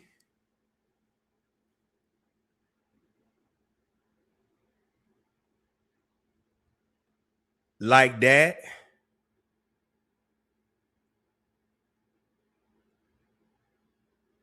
I'm gonna have fun with it.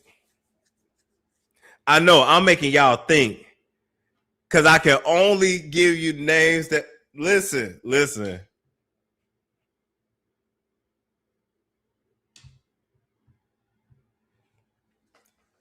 What about Landy? Landy? What about Landy? You know that's why Landy. Hey, hold it up. Hey, thank you, Tiffany. Write this so I can print, baby. I'm gonna have to write this tonight. Landy?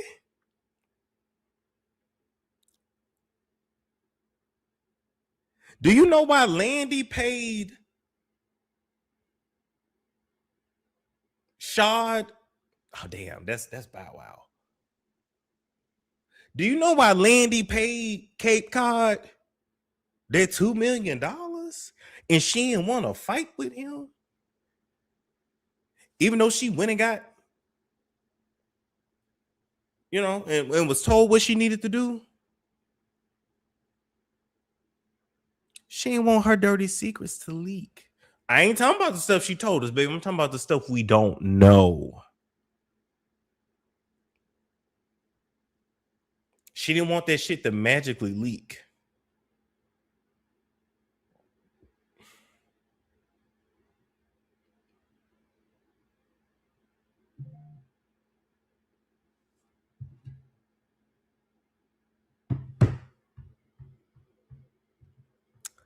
All right. Back to this Keefe D party. You know what I'm saying? In her brand new 560, black one. Yeah, that shit weird, dude. Yeah, that's some weird ass shit going on, Yeah. And what was Tupac doing at the party, yo? Him and Puff was there. together. They was there. You know what I'm saying? That's why I don't know how they fucking fell out or nothing like that. They was road dogs. You know what I'm saying? They even got pictures of them. He got on that blue sweater with the turtleneck. Him and him hugged up like this with the black hat. Have you ever seen that picture? Nah, I don't recall, but I'm pretty sure I came across it. Yeah. That picture there, they was at that party that day. Yeah, it's just like a bunch of weird shit. That whole fucking, that shit weird, dude. Yeah, bunch of, it ain't right. You know what I'm saying? I'm not no gay basher or nothing. I mean, none of that shit, but that shit ain't right. You know what I'm saying? That whole party was weirdo out. Yeah, and it was Jada Pinkett. But You saying the whole party was weird. What did you see at the party that made it weird? I mean, I'm confused. I guess it was Illuminati. It's just weird. I know I wouldn't want to be part of no shit like that. You know what I'm saying? You know, I'm from the old school, dude, and that shit wasn't really tolerated with my generation. You know what I'm saying? No, your generation did it too. They just did it on the low. But Keefe didn't realize, like, going to that party, that. It's like when I went to the Usher and Jimmy Iovine party, right? Their skating party, and Floyd was there, Tiana Taylor, Chris Brown. I met Usher, stood right next to Usher. Anyway, met Kevin Gates. Oh my God. Yeah, you want me to show y'all what Kevin Gates did? Hold on. This is what Kevin Gates did. This had creeped me out. And he didn't want to shake nobody's hand, but he shook my hand and took a picture. But you know. This is what Kevin Gates did. So I was more like in the back of the party, back of the area. I was near the bar. Right in front of me was Jim Jones. To my right was Candace Dillard Bassett. But Jim Jones and his homies was like on a couch in front of me, and they were smoking.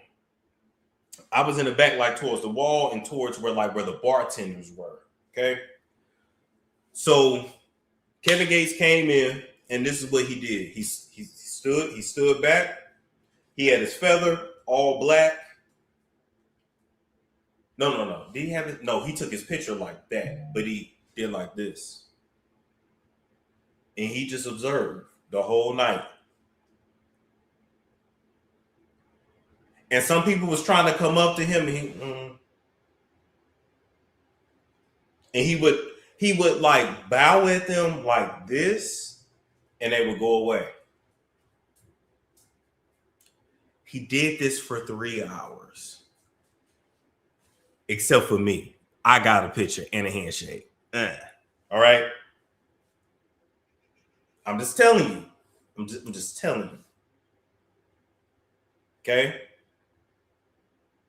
Now, Kevin Gates is really tall. Kevin Gates is really tall.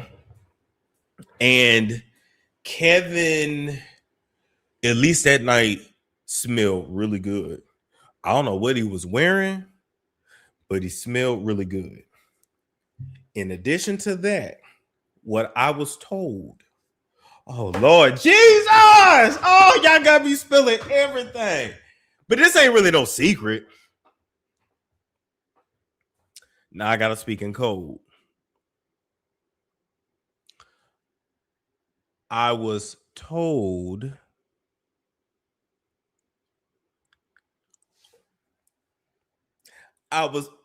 ooh.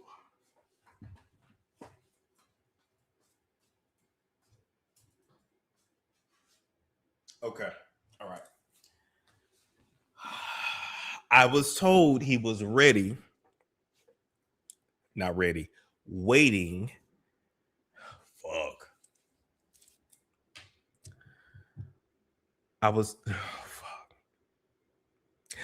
told that he was waiting for a certain person to show up.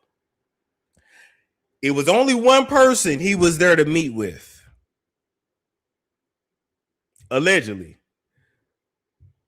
And this person, I don't know their name, but they were going to meet there at the Jimmy Iovine Usher party, and then they was going to go to the after party, because this particular skating party, it was closed to the public, but it was there for like the celebrities and publicists. Remember, I stole somebody's spot. Me and Jake, we stole two people's spot. I told them my name was Michael. Sorry, Michael. Anyway,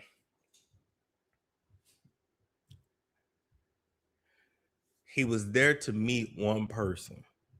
They were then going to go to the after party, and that was really where the freak shit was going to go down. Okay. This particular person was not a EJ, but like what's the other dude? But like a Jeffree Star. Not an EJ, but a Jeffree Star. But imagine like a Jeffree Star, but like post-op. Like a post-op Jeffree Star.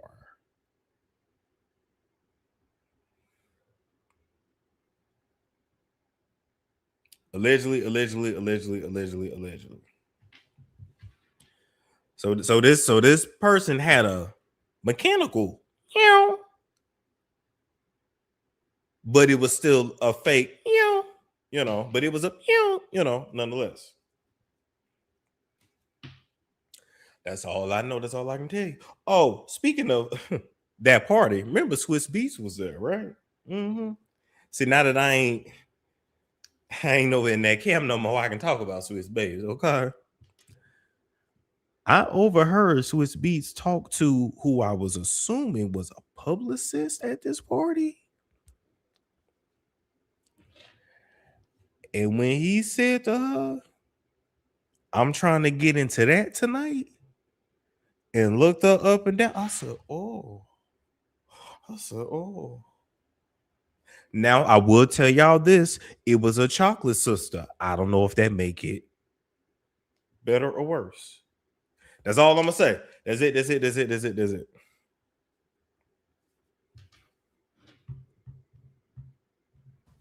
Yeah, hate crime, yes, but it's more tolerated these days and nothing like that. It's more, you know what I'm saying, more open now, you know what I'm saying?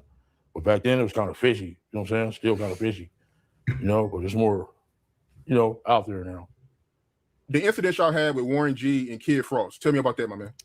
Okay, Kid Frost. I don't care about that. This is the one I wanted to play too. There's a short life in. Why do you think that is? With the creative side, is well because losing out money, you got to take drugs. You're going through so much shit to try and deal with life. You are literally, it's an unhealthy space.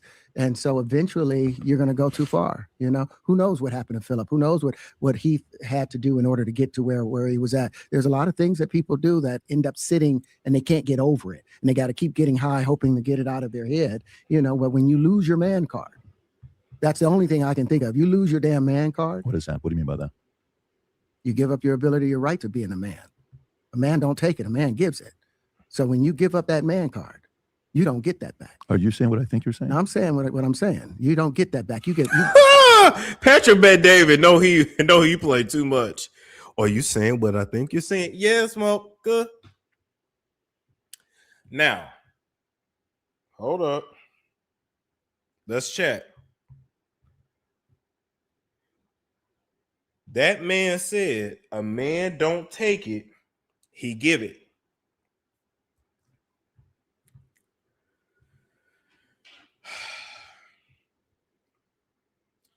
The issue with that when it comes to men is that if in my head, I don't take it, I give it, then as long as I'm the giver, I'm not gay. Long as I'm the giver, I'm not gay because I gave it. I didn't him. I mean, he didn't me. I am.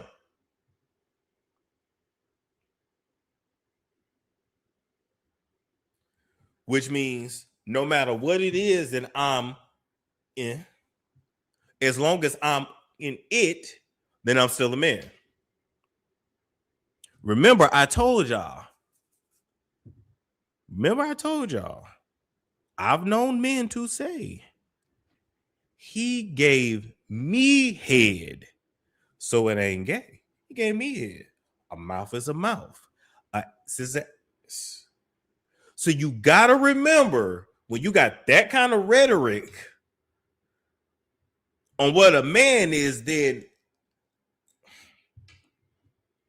at this point, at that point, as long as you the one penetrating, I'm still a man. And guarantee that man is still gonna call himself straight. EJ told y'all in that interview, I only deal with straight men. There was another way of him saying I only deal with tops.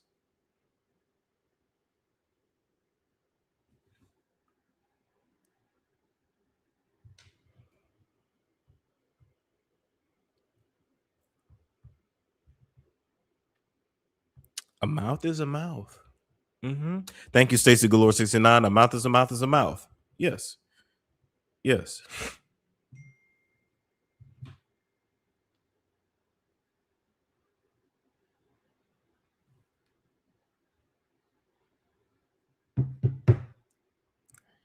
You got to ask detailed questions. You come into this world as a man one time. You give up that right for anything, for fear of being hurt, fear of somebody doing something, for wanting to gain something. When you give up that man card right, you lose some spiritual energy that has always been pushing through. Like if a woman gives up her womanly right of being a mother and taking care of her family. Okay.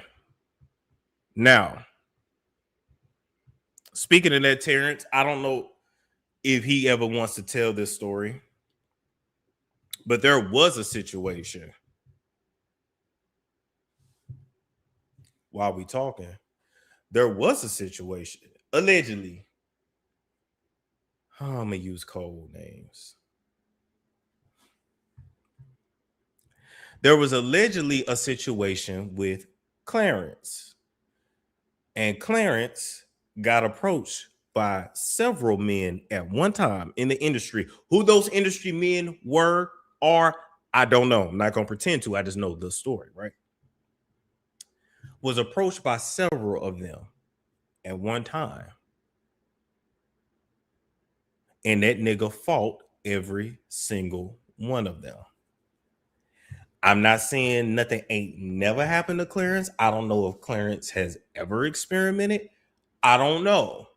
But I know at least once that nigga was scrapping with several niggas at once. It's another thing in this industry that happens a lot. It's a lot of fighting that happens behind the scenes. And when they fighting over, you gonna give up. I ain't giving no, nigga, you got me. Word, we got you. And then it's a fight.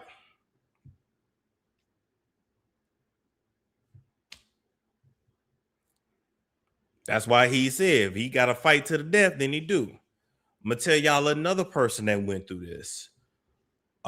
His name, what we gonna call him? We're gonna call him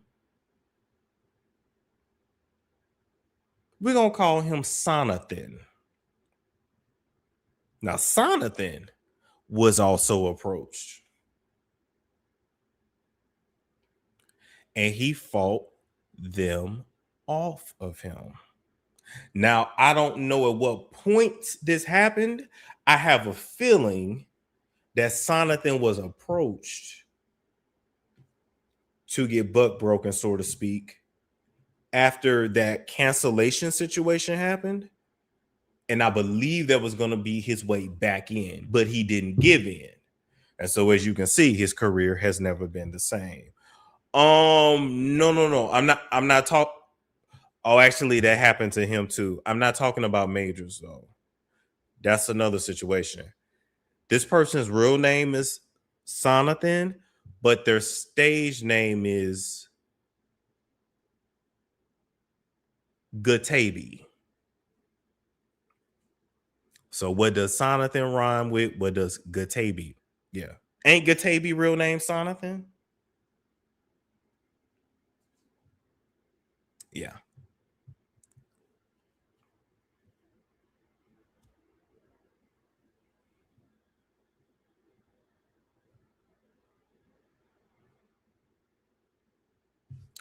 If you think I'm lying, hold up.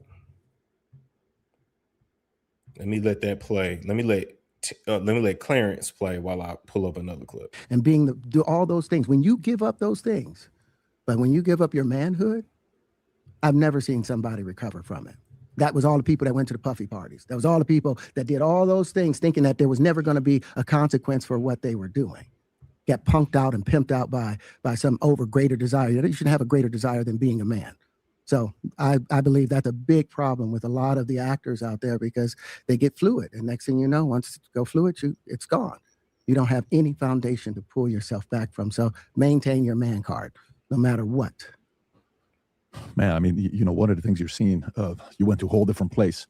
Sorry. No, I get it. So you see some guys struggling with that. You see Bieber struggling with that. You see some of these guys struggling with that. They can't get it out of their head. They can't get it out of their head. The things that they did, no matter how they did it, whether they were drunk or high or whatever, you gave up your man card. You need therapy. And that's the thing that hurts them the most. And so they end up on drugs, end up every way to try and get rid of any principles there are. And that's what the business does. And the women that trade their bodies to go and get the role, they get to the point where they have their Oscar, they have their money, but they don't have their dream. They don't have the soul that they started with. Now, who do you think he was? We're going to play this Sonathan clip, but who do you think he was referring to right there?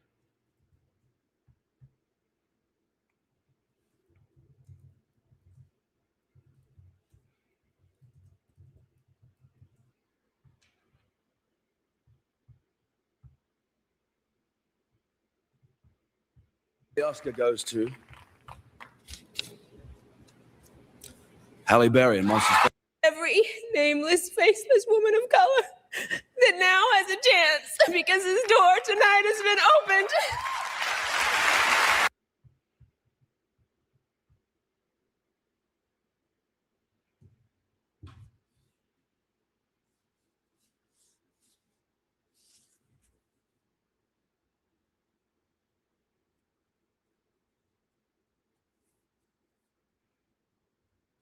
Why you think they be crying like that?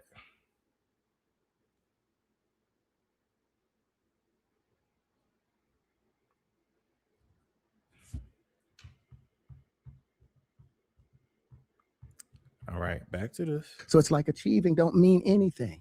If I get all the Nobel Prizes from doing all of this, but in the process, I have to trade out all of my integrity to do it so that they can stay in place. What benefit is that if I lose my integrity? You got to go in as a principal. For weeks asking me to come and invited and you said no to it? Hell yeah. You don't trade that yet, no matter what. Did you ever have the opportunity where you got invited and you said no to it? Hell yeah. What was the consequences when you said no? Puffy invited me for weeks asking me to come and teach him how to, wanted me to be his acting coach for a while. Go there and he's sitting around just looking. I'm like, okay, what's the material you want to work on? He's just looking at me. Then next thing you know, okay, hey, will you help me? I want to hear your music. So I come over there and play the music. And he's sitting there just looking at me, like waiting. Okay. So then my assistant was like, he wants to hang out with you next week. And I was like, for what? He's like, I think he's trying to fuck you. That's what my assistant said. And I was like, oh, okay. Now I get it. So now no more communication. Now you know to be hands off with somebody. A number of producers come in to make the approach and you threaten to punch them in the mouth or threaten to knock their head off for talking to you or looking at you like you're a woman. When you approach a real man about his masculinity, you're going to get a real reaction back.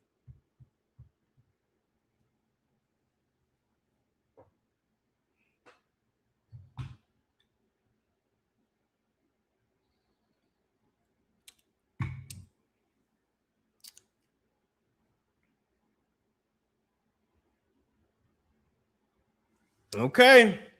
Listen, I got no reason to lie. We're going to switch over. Let's talk about the baby.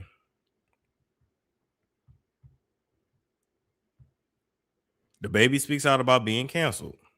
It was Jesus to the baby. I put the diaper on. I switched my name to the baby. All this work I done put in to push this shit. I've been passing out CD, flyers, all type of shit. Nigga, fuck, we got to switch it. And it makes sense to switch it because imagine with the way this shit go now, if I'm running around talking about baby Jesus, goddamn, but cussing, all type of shit. Yeah, my mama ain't even like that shit. A lot of motherfuckers ain't like that shit at first. They hell nah. So I get it, whatever, right? That was the best decision I would have ever made, switching the name. You see what I'm saying? But cool, now I got to remarket this shit. And niggas see now. But the average nigga couldn't have did that. 100%. I just thought about that. 99% of these niggas, nobody. Couldn't have did that. Nobody. And be taken serious. That's what I'm saying. Like the level of that type of shit you would see is like shit you would see. Like you would see niggas pop up and do that shit now, but them niggas do like crazy shit. You see what I'm saying? But them niggas not like that. Like me, like Like, ain't nobody play with me when I did that shit out there. I Yeah, swear to God. I would have loved it. It would have blew it up even. It would have. Well, I'd have loved it. It would have blew it up even more. Like, it would have made that shit even better. Like, that weekend had to go by. Niggas had to have that shit and play with it from a distance. You see what I'm saying? But it also, it welcomed, it ended up like welcoming that type of goddamn energy to where nigga. That's why you got, you know, for years, like, yeah, with niggas, that too. That's what it's about. I've been marketing to the masses. Like, I've been on some other shit. Off the rip, you see what I'm saying? So even though you talking that shit, same 100%. shit, but when you see your videos and shit, be like, it makes sense. They don't exactly like niggas. Like, you don't even know what you rapping. Thank you. You Niggas see what I'm saying? talking I'm really shit. talking about it. You feel me? They letting their little kids, this 4-year-olds, little white kids, 4, 5, the baby walking up on me doing this. I'm like, boy, y'all ass.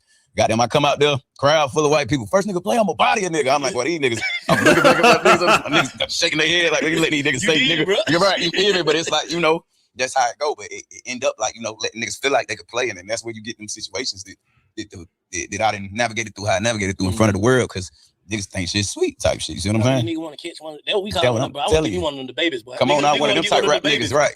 Not this one. No, I'm saying, You know what? I had it sped up, but they both talk so country. I'm gonna have to play it normal,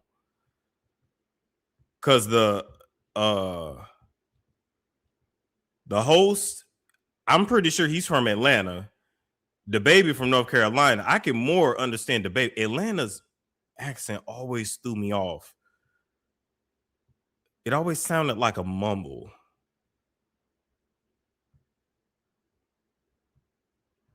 I gotta slow this motherfucker down. Like, what? Like what you got? You oh free yeah, body. one of the Nigga want one of the babies. That's what they call them out. That's what they call it. Y'all niggas hell, boy. Nigga want one of the babies, man. I'm gonna get me one of them. These niggas play. Man, look, you better. This the South. Real shit. It's the South. Well, you better goddamn handle your business, bro. It's success addictive. Shit, it come with what it come with, bro. You know, but that's just like everything else. If you successful in the streets, if you successful, whatever, bro, that shit come with what it come with, bro. Like, you know, ain't no motherfucking. Your blessings come with responsibilities, bro. Like, it is what it is. You know what I'm saying? Like, you don't deserve no blessings if goddamn you ain't ready to deal with what come with them type shit. Like, that's how I look at it. Cause you gonna go through bullshit regardless if you blessed or not. So shit, you better get some money. I'm saying, do you have to have it? Like, I gotta. Yeah, for like sure. Addiction, like this is addictive, 100%. Like, I'm telling you. The thing is, I understand the baby is Bank that was throwing me off. Like, I understand Southern talk. Like, for example, like old girl from Memphis, Glorilla. I understand her completely fine. For some reason with Bank, it's hard for me to catch what he says sometimes. As a kid, like, if I can't find these pictures for nothing, somebody got them. I had like two, 3 cell phones in the 6th grade. Like, I paid for them. Like, I got them had a bankroll in the 6th. I used to buy the whole. They used to sell Domino's pizza at my school, $2 a slice. Yeah, damn, I used to buy the whole pizza. Goddamn, eat till I couldn't eat no more.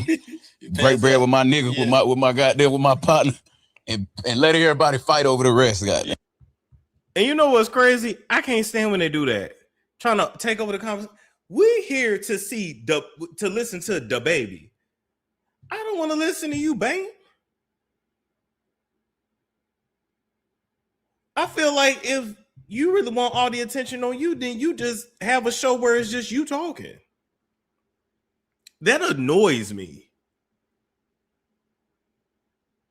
And it'd be like right when the celebrity or the guest is about to say, they about to really give it to him, and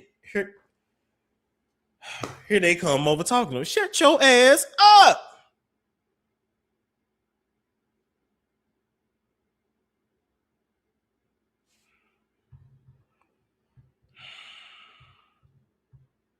I swear to God, every day I buy the whole.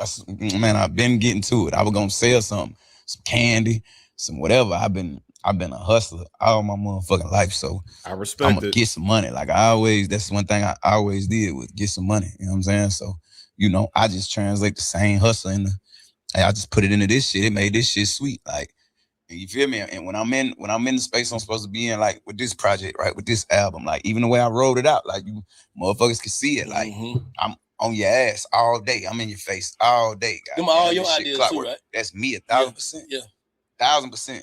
That's me, from the idea to goddamn what it's turned into, the cadence in which I put it out. Goddamn, how 8 in the morning on your ass. Lunchtime on your ass. This shit. Okay, you know, let me get to it. I knew, goddamn, you know what I'm saying? Like, I could have been, I'm already knowing, like I know what I'm capable of, you know what I'm saying? And I done already proved it to myself before with how I got them. If I can't, I look at it like spades or some shit. Like, if I don't know goddamn how to goddamn, you can't play that card that soon. If I don't know, you see what I'm saying? When to play this card, how to play this card. If I You know, maybe this is why I'm trying to get to it, but I'm struggling. Maybe this is why, like, when a woman likes us, they don't want us to talk that much. Cause this is pissing me off. What are you talking about? Goddamn it, goddamn it. What? I kind of see why women just be like, take your clothes off. I kind of see why.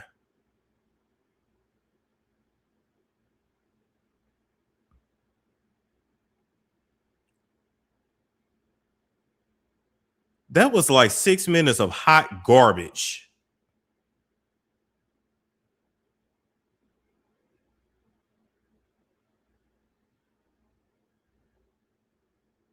Is that why y'all say, like, when we get there, drop them, just drop them. Or take clothes off. Just take something off. Something to distract. Yeah. Or maybe that's why y'all just stare at the meat.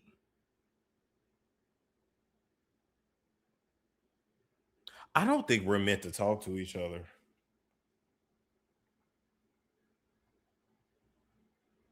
Cause he talked, and I'm just like, what? Sir, what? What are you saying? Talk with the eyes, talk with the body. Yeah.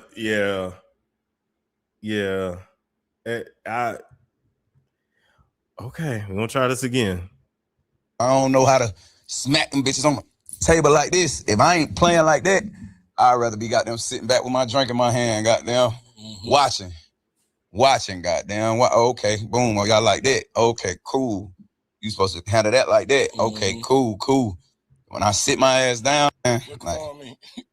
like gave in, goddamn, go along with what, you know, go along with the program that the motherfucker present you with, whatever, you know what I mean? Give in, goddamn, but it wasn't. It ain't in me to do that. You know what I'm saying? Like, it ain't in me to do that. I could have did one or two things, you see what I'm saying? And I'll be up $1 billion, $1.5 billion.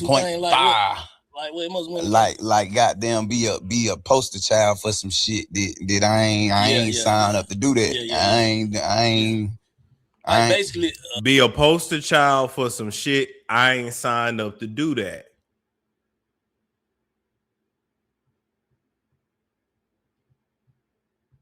That ain't what I'm here for. A humiliation ritual. You could call it that. Real shit. I mean, that shit be for real.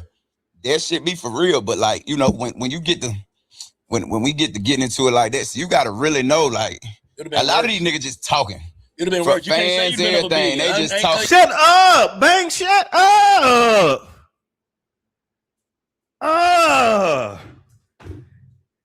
When you interview an artist and they say humiliation ritual, that's your key to shut up. They finna really spill some shit and you trying to talk, shut up.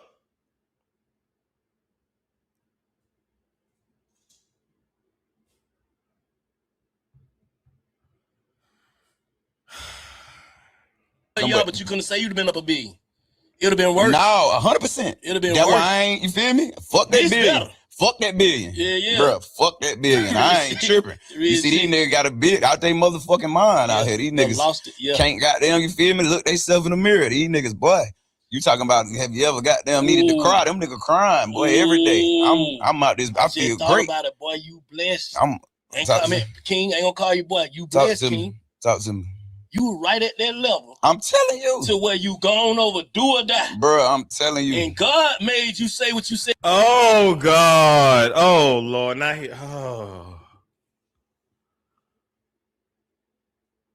Send that nigga back wherever he came from.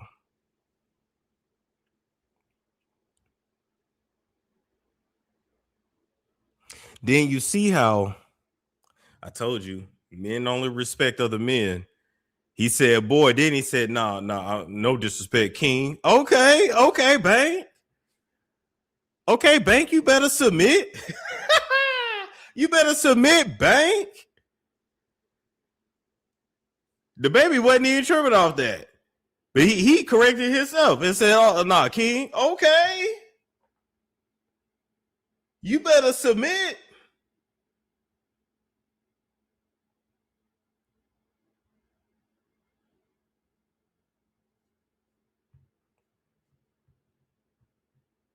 Said on that stage to Bruh, go on and rush exactly, because I was there. You was at it the was point 400 where a you show. want to come in here?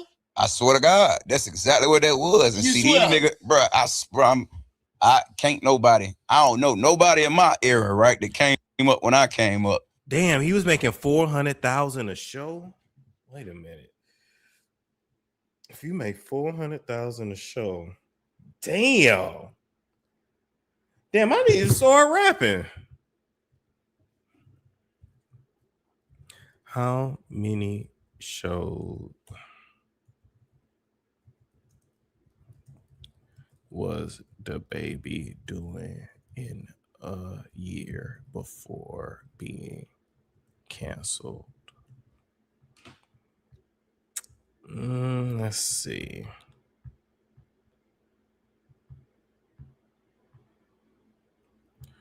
Okay, in 2019, the baby did roughly 37 shows. The controversial comments came in 2021. All right. Damn, he lost $30 million worth of shows from those comments.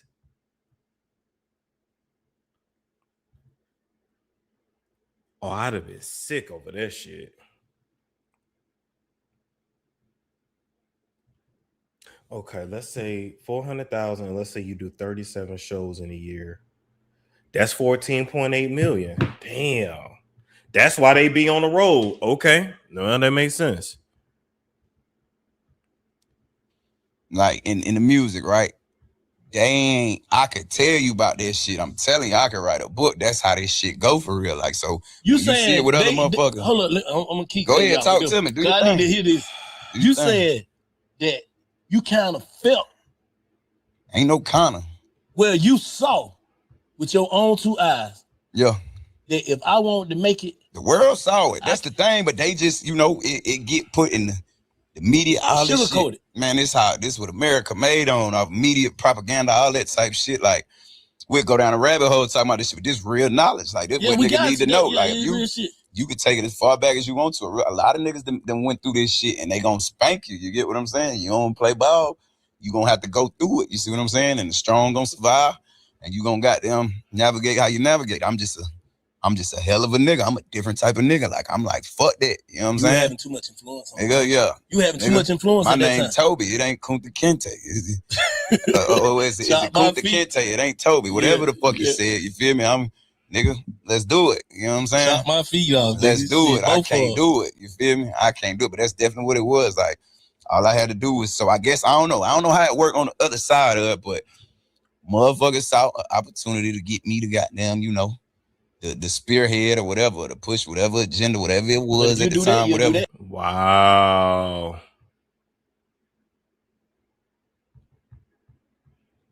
You see what I'm saying? One thing about once you do that, you'll do the rest of it. And I ain't one for that. Like, they found that out.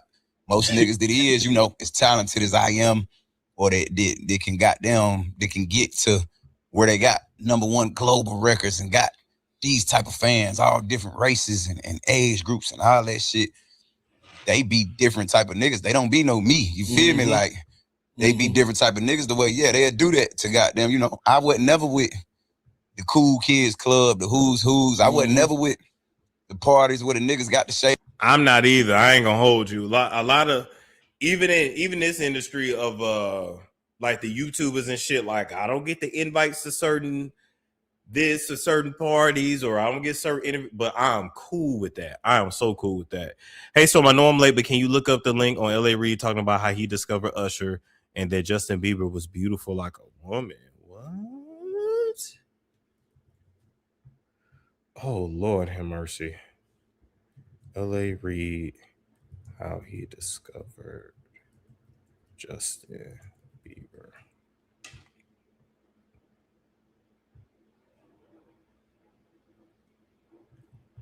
Okay, we'll get back to that clip in a minute. Let me finish this one. Shades on inside and shit. I don't even trust niggas wear shades inside. Real shit. I don't even play like that. What you got shades on for? Look at my face, nigga. Real talk. The nigga that got the shades a look. They got like the color tint to them. Them type niggas with the hats on and them type. Man, I'm not. Anyway, okay. With that being said,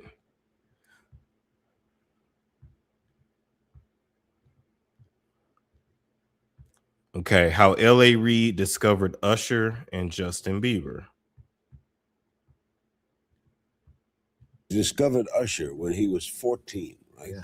How did that happen? Usher came to my office. My brother, my younger brother, his name is Bryant. He went to a talent show. He says, I saw this kid. You have to see him. I was like, okay. Not particularly excited. Okay, bring him by. So he brings Usher to my office at 14 years old. Just by himself or with his parents? With his mother. Usher comes in and he starts to perform for me. And he drops down on one knee and he starts singing this song called End of the Road, a song that Babyface and I had produced for Boyz II Men. It was a really big hit. He starts singing the song. And like that, I was like, oh my God. Two things happened. One is a star was born.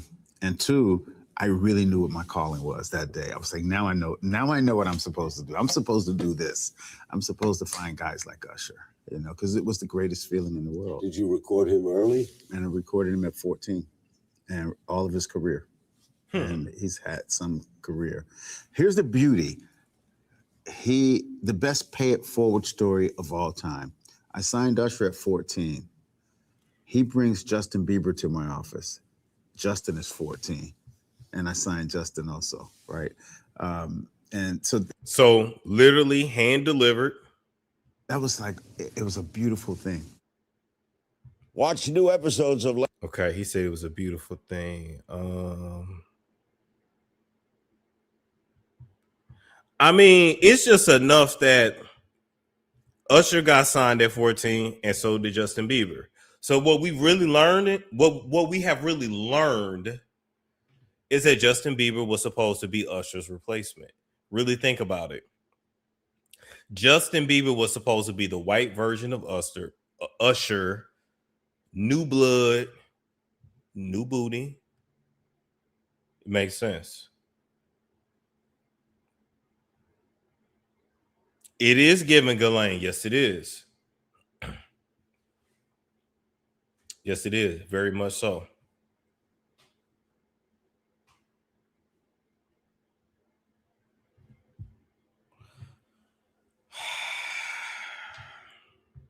We didn't talk about so many people in this live. My God.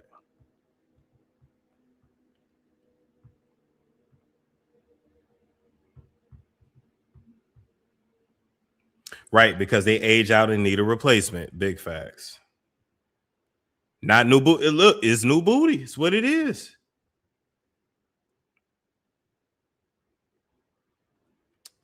Okay, let me see if I can find the article real quick.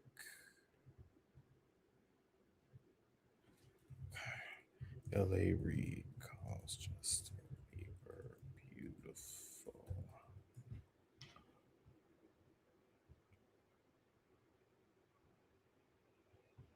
Oh, here it is.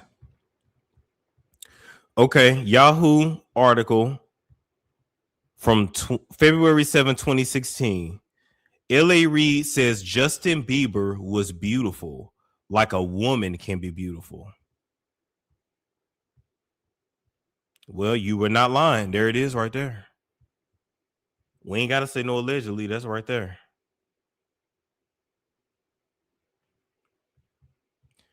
In his memoir. Oh, wow. L.A. Reid put this in his memoir. At 4 on the dot, Usher walked into my office with this adorable 14-year-old boy. This kid was beautiful, like a woman can be beautiful, and men rarely are. And he turned it on as soon as he stepped into the room. I could see immediately that Justin's hair would be every bit as important as his songs, his voice, his face, or his presence. Justin was simply beautiful. His superpower was his face.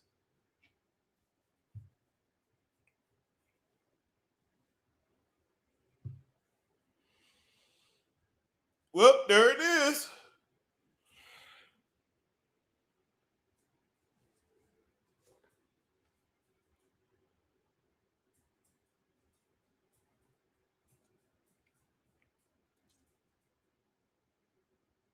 Hmm.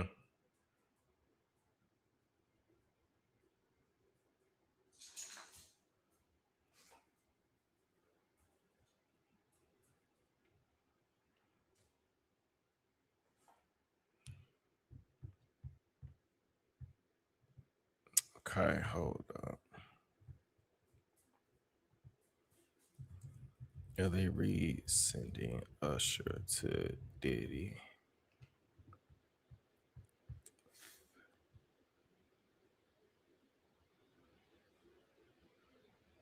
Let's see.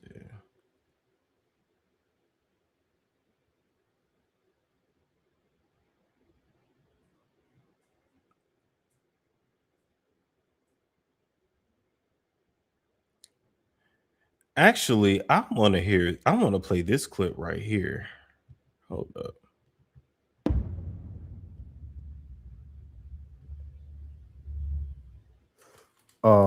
First and foremost, I just want to say, I know a lot of people want to hear these stories and everything like that, because this is stuff that happened back in the day.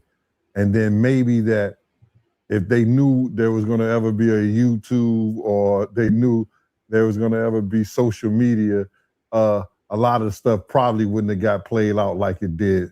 But things happen, and these are just stories from the past. I would like to use that as what you call that, just to clear the facts up what's going on.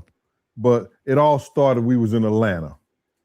And this story starts when I'm with Puff, and he's in the exotic bookstores, and he's doing shopping, right? He's shopping, getting his stuff and everything like that. So, you know, this is the first time I was ever in an exotic bookstore with Puff. So, you know, I'm giving him his space. He's taking things off the shelves and stuff like that, because they gave him a brown paper bag. When they gave him a brown paper bag, he was just putting stuff in there. So I said, damn, you know, he got to go put it on the counter and, you know, show everybody what he's getting. So as he's going, I'm just looking at the places where he's picking stuff from. So there's one part he picked up some things from up here on my left side. And then he picked like quite a few of them down. I'm like, okay. He put them in the bag. So when I went by there and I looked up there, and it said butt plugs. And I was like, hey, yo. I was messing with him. Because people don't understand, you know, we was like friends. He was a part of the same gang. So I'm still gonna tease him. I'm still gonna mess with him and everything like that. I could do that. It wasn't just no security thing. So I say, yo, what are you getting this for? And it said butt plugs. And he was like, yo, can I do my shopping by myself? I said, yeah, you could do it by yourself, brother. And he started walking and everything like that. When he got I just waited at the counter. So when he got to the counter, he didn't even have to show the guy nothing. He just gave the guy a wad of money. I mean, like he gave the guy a stack something like this. And Puff wasn't the dude that carried no 20s and no 50s and nothing like that. And I mean, like, he just said, boom. And we walked out the store. So we had to leave Atlanta and go to North Carolina for a show. You understand? And it was him, this rapper, Sarah, and this other girl. We all got on a G5 jet, and we flew to G4 jet, and we flew to North Carolina. So later on that, I think that afternoon, same day, this rapper and him, they all in the room together. You know, it's Sarah, the girl, Puff, and this dude, this rapper. So I'm hearing at the door and stuff like that. Like, yeah. So then next thing you know, somebody rang the doorbell. We had the presidential suite where we was at. So I opened the door, and the dude said, "Yo, I'm here for my cousin." I said, "Who your cousin?" It could have been either or. Diddy could have been training someone's booty. Yes, Sarah from Making a Band. Yes. Diddy could have been training someone's booty, or he could have had it in his own to help him finish, so to speak. Because if you doing your thing and you got a butt plug, now they either do they got the regular butt plugs, but they also have the vibrating ones, but they call them prostate massagers. So you get that vibrating prostate massager, put that up in you, and you doing your thing, it will give you like a full body orgasm. Like it'll feel like it's taking a nut from everywhere, shooting it out. And if you think about it, if you doing all that ducking, but you on drugs too, like some kind of Viagra or whatever else they've been doing, it's hard as a man. Like you would get hard, but it's hard to finish. So that prostate sensation will help take you over the edge. Because after a while, like you on them drugs and shit, like you will be hard, but you'll be hard and numb. Like you hard, but you're engaging, but you can't really feel anything. And he said, Ja Rule. I said, well, he busy right now. He said, he busy doing what? I said, he with Puff. They're in the room. They busy. They don't want to be bothered. He said, well, I'm going in there. I said, bro, you ain't going. Oh, maybe the baby mama. My bad. Maybe the baby mama. They don't want nobody to be bothering them. And he was like, yo, I don't care, man. I'm going in there. That bull like that. I said, yo, bro, Jesus Christ had to come down here and take the air out of my body before you get in that room right there. Watch. He tried to bum rush me. I grabbed him and threw him against the piano. When I threw him into the piano, Puff and Ja Rule runs out the room. Puff got his towel, Ja grabbing his towel, but they butt the naked. And so then Ja was like, yo, what's going on? Yo, Gene, that's my cousin. He know me well. You know, and Puff was like, yo, Gene, what happened? I said, he tried to get in the room. I told him he couldn't get in the room. And he was like, Puff looked at Ja. He said, yo, Ja said, you ain't want to go in that room because there's a lot of freaking going on. Now, the crazy thing is this. You know, Gene came to my apartment, right? I met Gene in person. Gene is 6'7" or 6'8". Gene is either 6'7" or 6'8". Because when he came, like that's not a lie. Because when he came in the door, he had to like he couldn't just walk straight in the door. He had to like bend down to come in. And that Gene is very tall, and he's a big man now. But in his youth, he was slim. So you know the ladies was loving him back then. Shout out to Gene. And I remember Gene didn't want no food. He requested a type of sparkling water with the label on. It had the cap and the top on, and it had to be facing a certain way. No ice. Like now that I'm thinking about it, he was very much like, you ain't gonna drug me. But it was cool as hell. We had a dope conversation. But yeah, I remember that. I remember that like it was yesterday.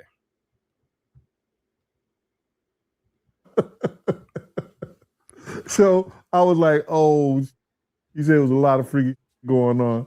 So that was basically that story, man. You know what I'm saying? They went back in the room. Dude felt a certain kind of way, and he left out. So I seen them at the concert the next day, and they tried to, form up against me. Okay, go to another clip.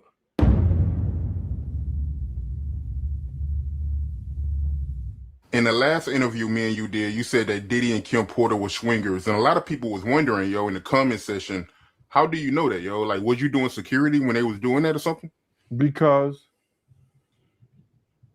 when they were in the room and they would go in the room with another couple, right? And I've seen some things happen in the jacuzzi. Like when I'm the only one could go to the room 9 times out of 10. When Puff was the one who, was in the presidential suite, I'm the only one allowed. I gotta watch the door. No one could get into that door. I'm the only one that had the pass key or whatever. You know what I'm saying? And then sometimes you would hear a boom, boom, boom, boom, a thump or whatever the situation is and stuff like that. Yo, what's up? Everything good? And sometimes they would open the door. I'm right there by the door. Sometimes you see things you don't want to see. Hey, did they ever try to get you involved? Or Not at all. Offer you? Not at all. Puff did it one time, but that's in my book. When he was coming from Dallas, he had the snow bunnies. And I reneged on that. Nah, I'm good. Hey, did you see any celebrities Puffy did any of that stuff with, the swinger stuff with? Yeah, I did. Tell me about that.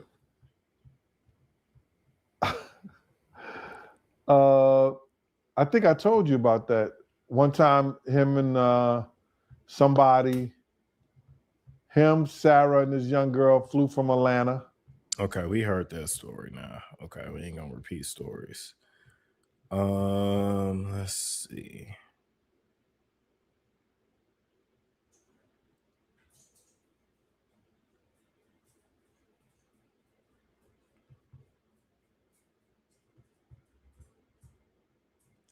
Anywho, did anybody try to take Gene out? I don't know. I honestly don't know. I don't know. But listen, people, I'm finna get something to eat. I'm finna go for a walk. It's a beautiful day. Was Didi and Ja Rule? No, they had a woman in there too. They had a woman in there. Thank y'all for tuning in. Thank you for the donations. Thank you for the support. Thank you for everything. I feel like I earned some food. What y'all think? Nah, I'm eating healthy stuff though. I can't eat nothing crazy. I ain't got no time for that.